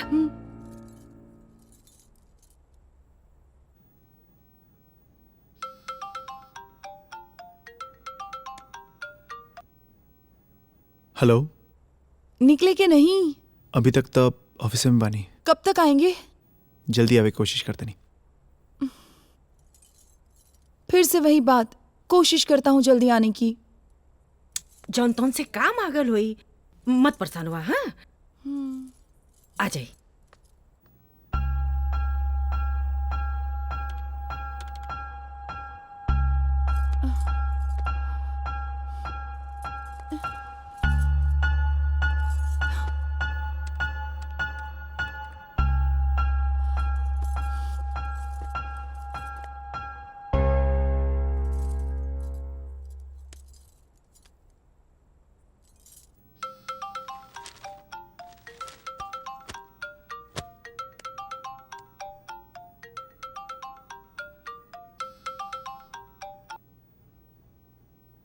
हेलो। हाँ कब आएंगे? अभी तक तो ऑफिस में ही बानी। काम बहुत ज्यादा बा। हाँ लेट भी बहुत हो गई बा। सारा रेस्टोरेंट बंद हो गई लोग। आज के प्लान कैंसिल कर देवे के काल चल जाई। ठीक है।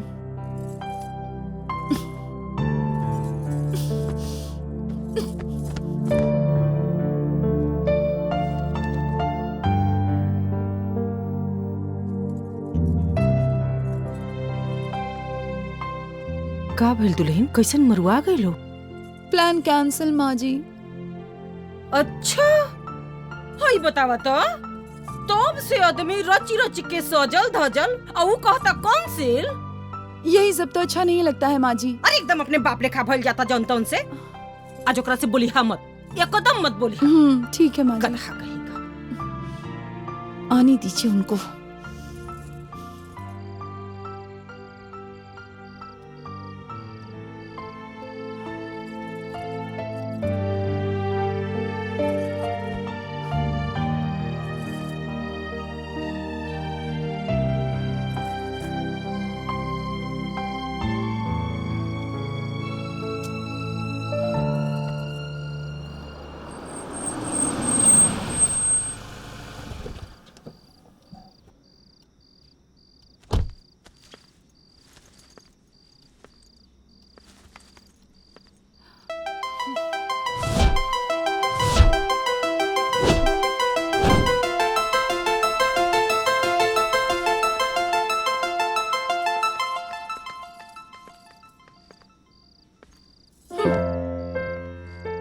सॉरी ऑफिस में इम्पोर्टेंट काम आ गल रहे। हाँ जाइए काम कीजिए। अरे बात तो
रुका रुका, कहाँ जाता रू? हैं? माँ है मेरी, आओ माई, चलो। अच्छा अच्छा जाई। कैसन लोग भाई, लड़का पढ़ल लिखल और माँ इतना बौक, कम से कम इतना तो सोचे के चाहिए कि जाई कि ना जाई।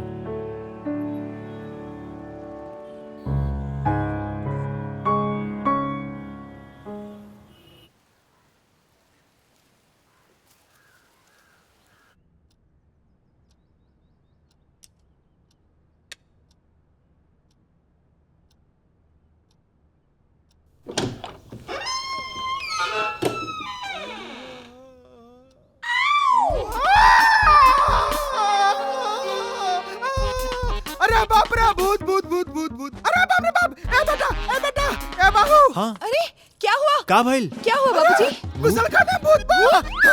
अरे का कहता अरे ओकर उज्जर उज्जर मुंह बा, उज्जर उज्जर। घर पे भूत कहाँ से आई? भूत है?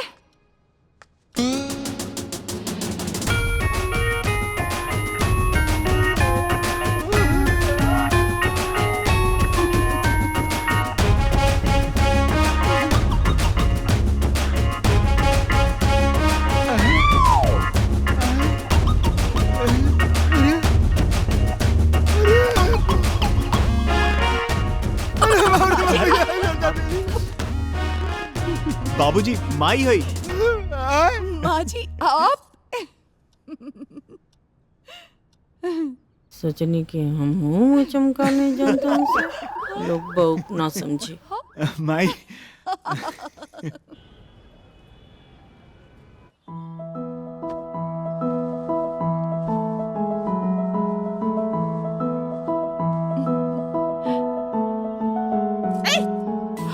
कुछ नहीं होगा।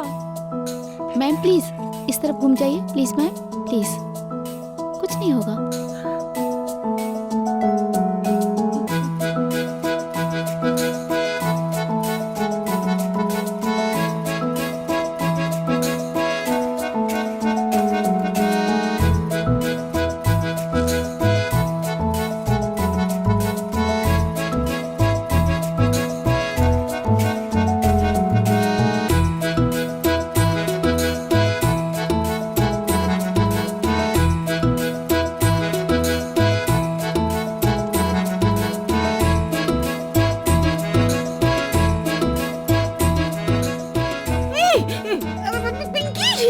माँ जी आराम से, कुछ नहीं होगा।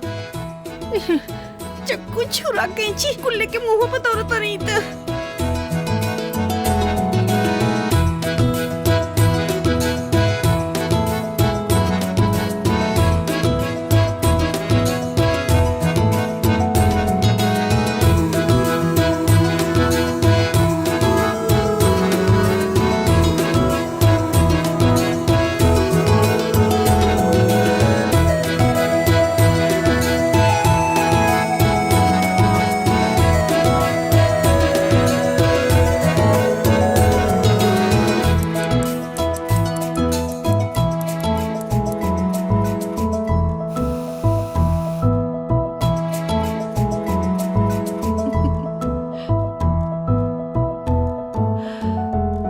वाह सासू जी, नंबर 1।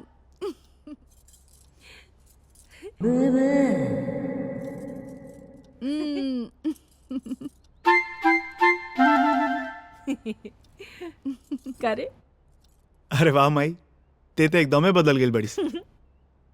आखिर सास किसकी है? कहा न कि अब बच्चा जिंदगी भर तक गाँव में रहली जौन तौन से, हमरा के कुल के बारे में का पता जौन तौन से। जैसन समाज रहे वैसन रहे की चाहिए कि ना चाहिए कि। देख ले करे जा पर सांप लौटे लगल के। आय एकदम बेशरम हो गल बड़ा का हो बेटा बाप तो क्या गई कुल का करता रहा हैं? यही से तो सजले छोड़ देली। जनता रे दुल्हन गाँव ने आयल रहली, एक हाली तो बोरिन लगौली मुहे में। ऐसा नहीं बुढ़ावा नजर लगौलस ना, 2 महीना लेबे मारली बच्चिया। तौले तो हम सजले छोड़ देली। जय बा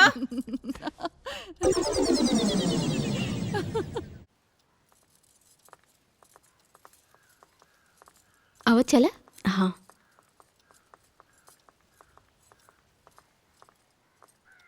पिंकी, ए पिंकी। अरे तुम लोग, आज मेरे बेटे का बर्थडे है, तुम शाम को पूरी फैमिली के साथ जरूर आना। हाँ जरूर आएंगे। अरे आओ अंदर। ना ना पिंकी। हाँ अरे वो लोग के अंदर लेके आवा। अरे जुन से आवा लोग बैठा ना। आओ आओ चलो बैठा, आओ बैठ जा। माँ जी मैं चाय बनाकर लाती हूँ। अरे ये जुन से तोहार सहेली तू बैठ के बात करा, हम चाय बनावता नहीं। जा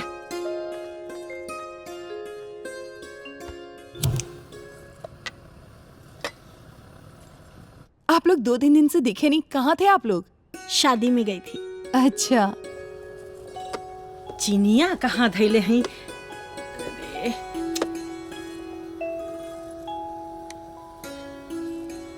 पिंकी यार तुम तो बहुत लकी हो। क्यों? तुम्हारी सास कितनी बदल गई हैं, एकदम सीधी हो गई हैं। अरे नहीं नहीं, वो तो जलेबी की तरह टेढ़ी थी, लेकिन मैंने उन्हें सुधार दिया।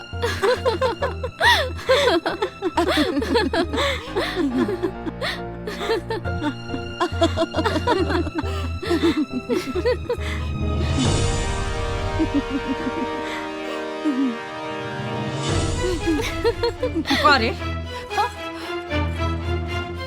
ते हमरा के सुधार देली? नहीं तोरे तो नहीं पावर हो गल कि ते हमरा के सुधार देली? नहीं मज। अरे तोरे पूरे खानदान में इतना नहीं के पावर कि हमरा के सुधार दे। और तू लोगन हो यहाँ कुछ चुराई बतियावे आयल हो?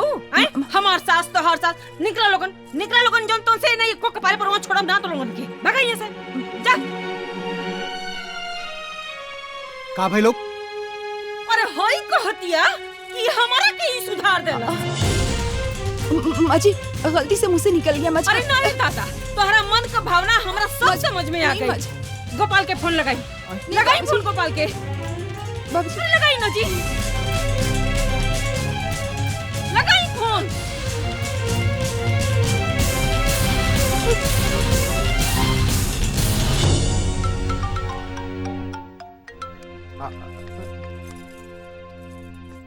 हेलो गोपाल, हाँ भाई, हमार बात ध्यान से सुन।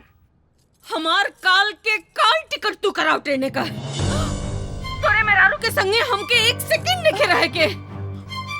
अरे कह दिया कि हमारा के सुधार देलस रे। माई जायदा ना रुको, चुप रही। यहाँ रह के बाद रुआ के रही, बाकी हमरा के यहाँ नहीं रह के। अरे माई हमार बात तो सुन, छोट मोट बात पे ऐसे ना किसी एक छोट बात? तोरा के छोट बात लगता रे। हमार काल के टिकट कराओ, नहीं तो घर से हम काल निकल जाए। बस हमरा के यहाँ से जाए के बाद सुन। माई पकड़ी माँ जी, माँ जी।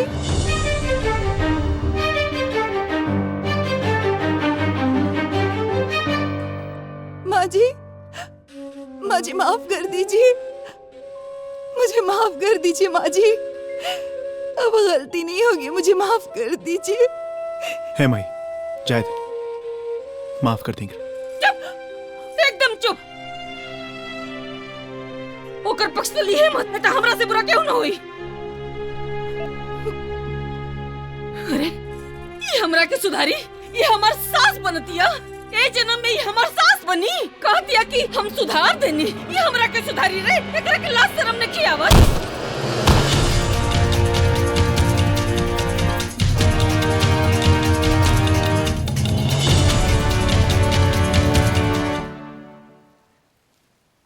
कोई प्रॉब्लम नहीं है, एकदम फिट है। आप लोग जरा उनका ध्यान रखिएगा क्योंकि वो माँ बनने वाली हैं। हाँ। मैं चलता हूँ। Thank you doctor. जी जी।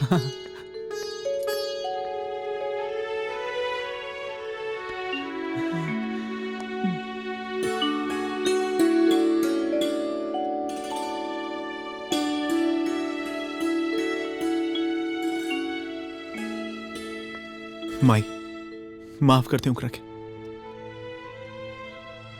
ऐसा वक्त पे तमीज़ के छोड़ के मत जाओ। हाँ, नया नया बियाह भइल बा, कितना ज्ञान है बा ओकरा के। जिद छोड़ा, सामान रखा और भीतर चला।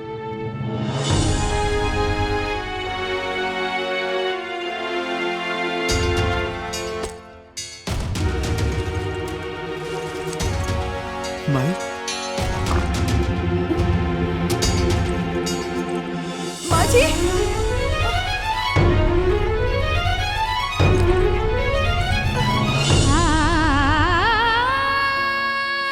माँ जी मत जाइए,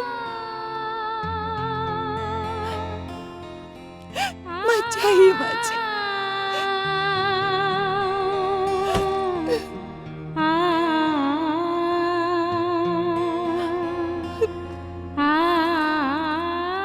सुन,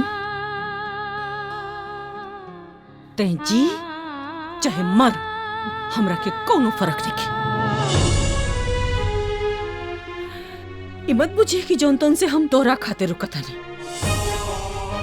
तोरा पेट में जौन हमरा बेटा का निशानी पला था ना, हम ओकरा खाते रुकता नहीं। गोपाल, इनकरा खातिर काजू, किशमिश, बादाम, छोहाड़ा और गाय के 2 किलो दूध को उठौना लगा था।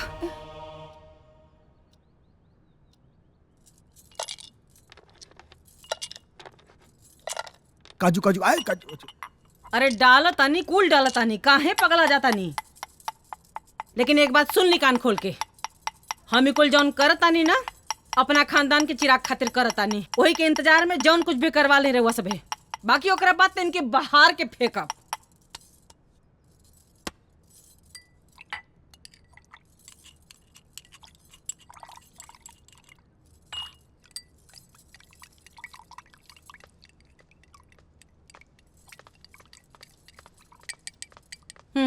पकड़ पकड़। एको बूंद गिरे के ना चाहिए, नहीं तो बता देब हम।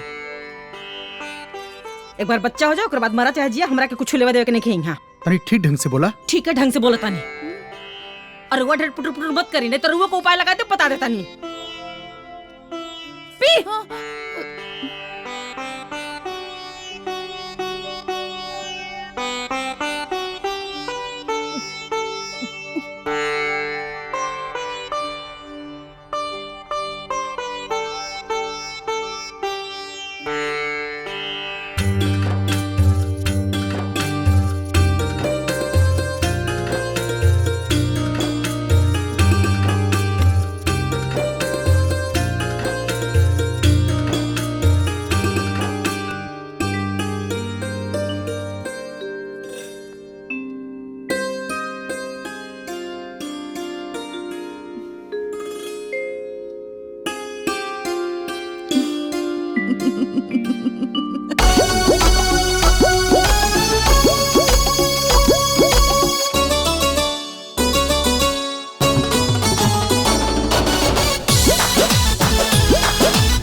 पल में झगड़ा पल में प्यार है मनमौजी सच्ची हमार। हाँ पल में झगड़ा पल में प्यार है मनमौजी सच्ची हमार। मैं तो खींची शरबत लेकिन आपने समझा पानी सासू जी तूने मेरी। हाँ सासू जी तूने मेरी कदर न जानी, सासू जी तूने मेरी कदर न जानी।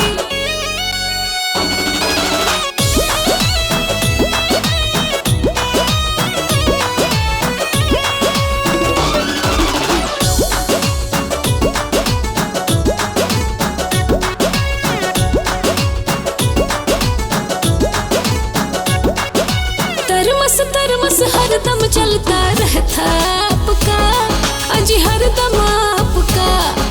जब देखो डांट को फौरन चलता रहता आपका, अजी हरदम आपका।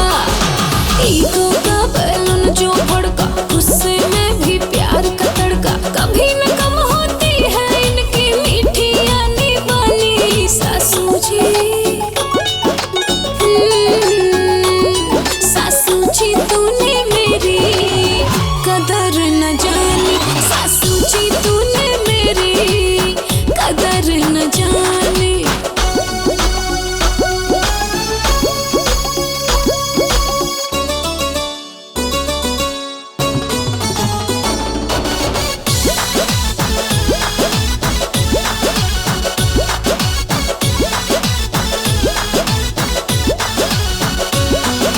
तीखी तीखी बातें हैं, ये दुश्मन बड़ी प्यारी है।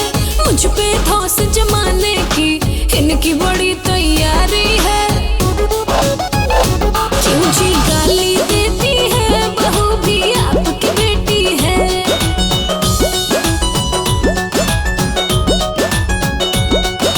बहू को भी बेटी समझो ना होगी कोई हानि सासू जी।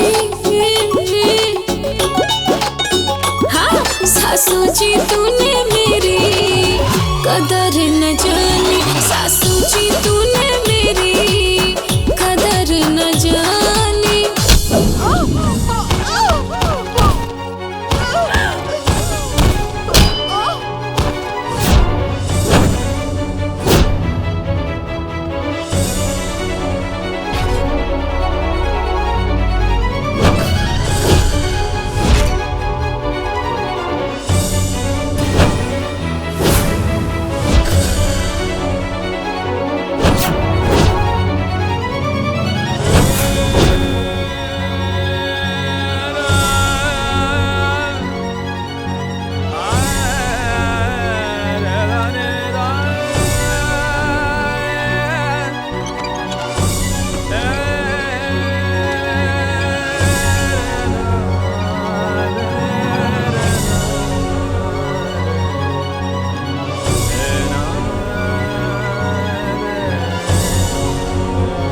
भगवान, बच्चा के बचाला।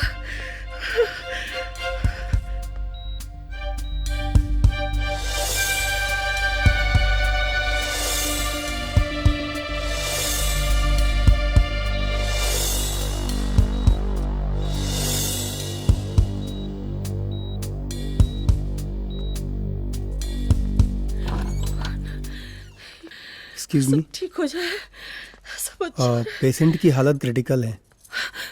मैं दोनों में से किसी एक को ही बचा सकता हूँ।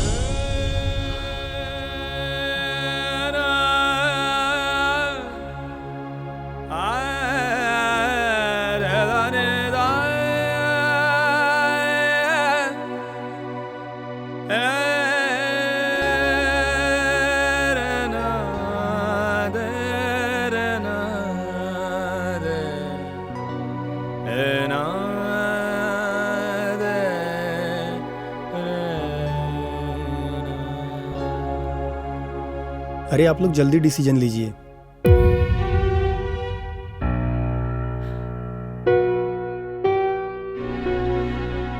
डॉक्टर साहब, हमार पतोह के बचा ले।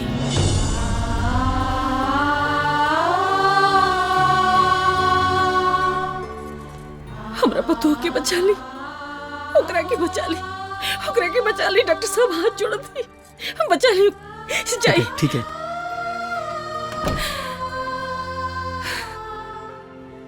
कारे पागल, तू का समझ ले, वो हमरे घर का लक्ष्मी है बेटा।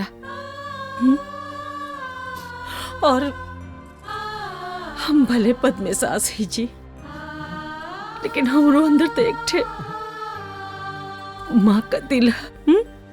ठीक हो जाए, ठीक हो जाए बेटा, एकदम परेशान मत होगा।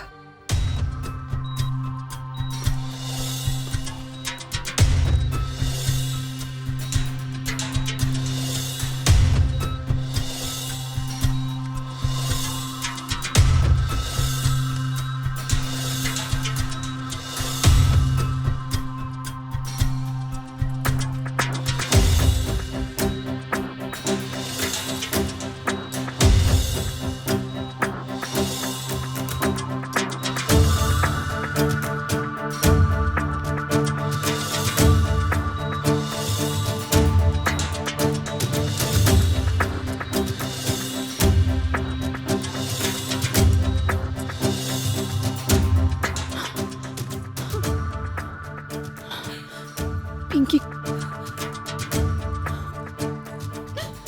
सब ठीक है, चिंता मत करी।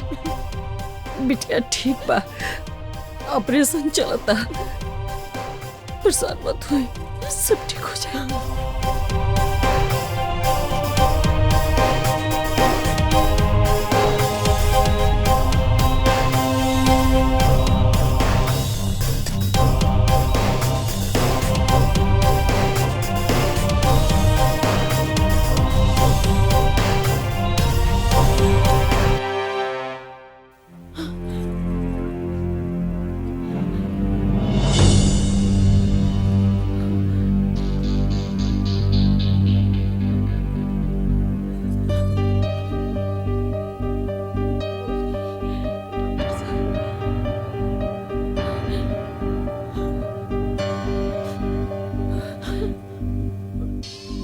डॉक्टर साहब, माँ और बच्चा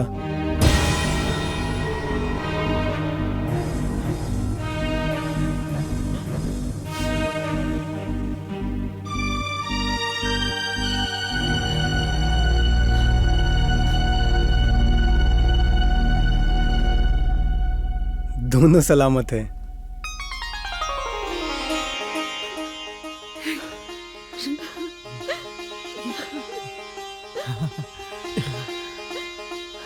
हे भगवान, बहुत बहुत बहुत धन्यवाद डॉक्टर साहब। अब आप लोग मिल सकते हैं, जाइए। चल चल चल, आवा।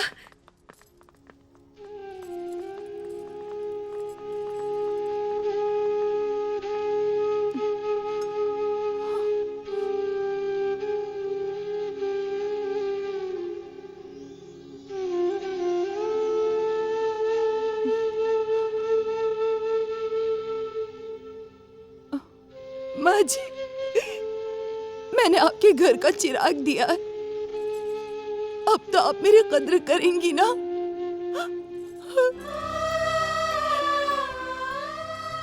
कदर ना है बिटिया, तू तो पूजा करे लग बाड़ू।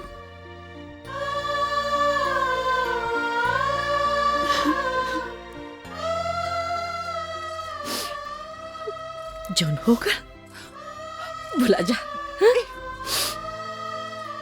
सुन, जौन तुमसे एक बात कही,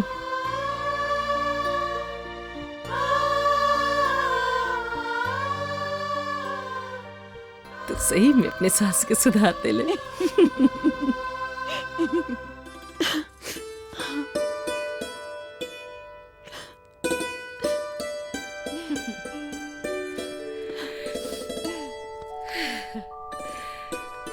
सुनिए दादी जी, हम ओ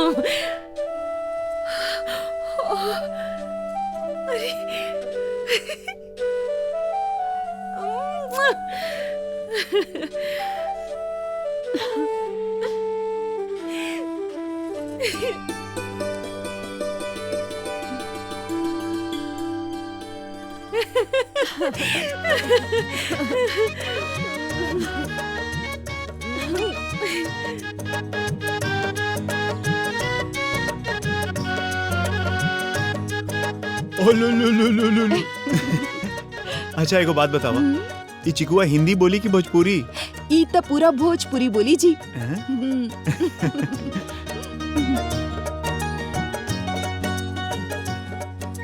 ए माई, एगो बात कही। हाँ बोला। हमार ससुई बिया नु। चुप, एकदम चुप। मर्द जोन छापड़ ना कि बुद्धि एकदम ठिकाना हो जाए। करे यहाँ हमार खुशी से करेजा फटता, अतः हमारे काने में बीस करता रही जनतन से। जाके चुपचाप सास का सेवा करे के बाद बुझाइल? ठीक बा। हाँ।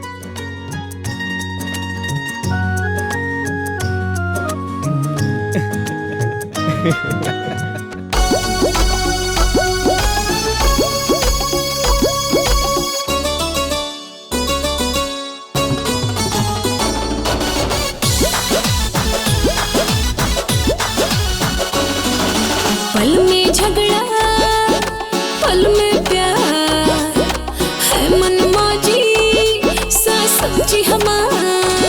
हाँ पल में झगड़ा, पल में प्यार है मन मौजी सास जी हमार।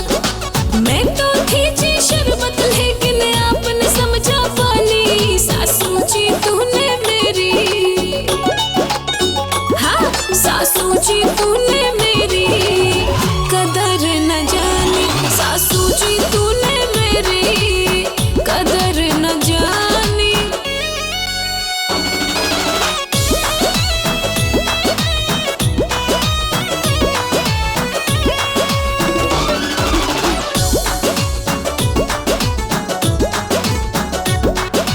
तरमस तरमस हरदम चलता रहता आपका, अजी हरदम आपका। जब देखो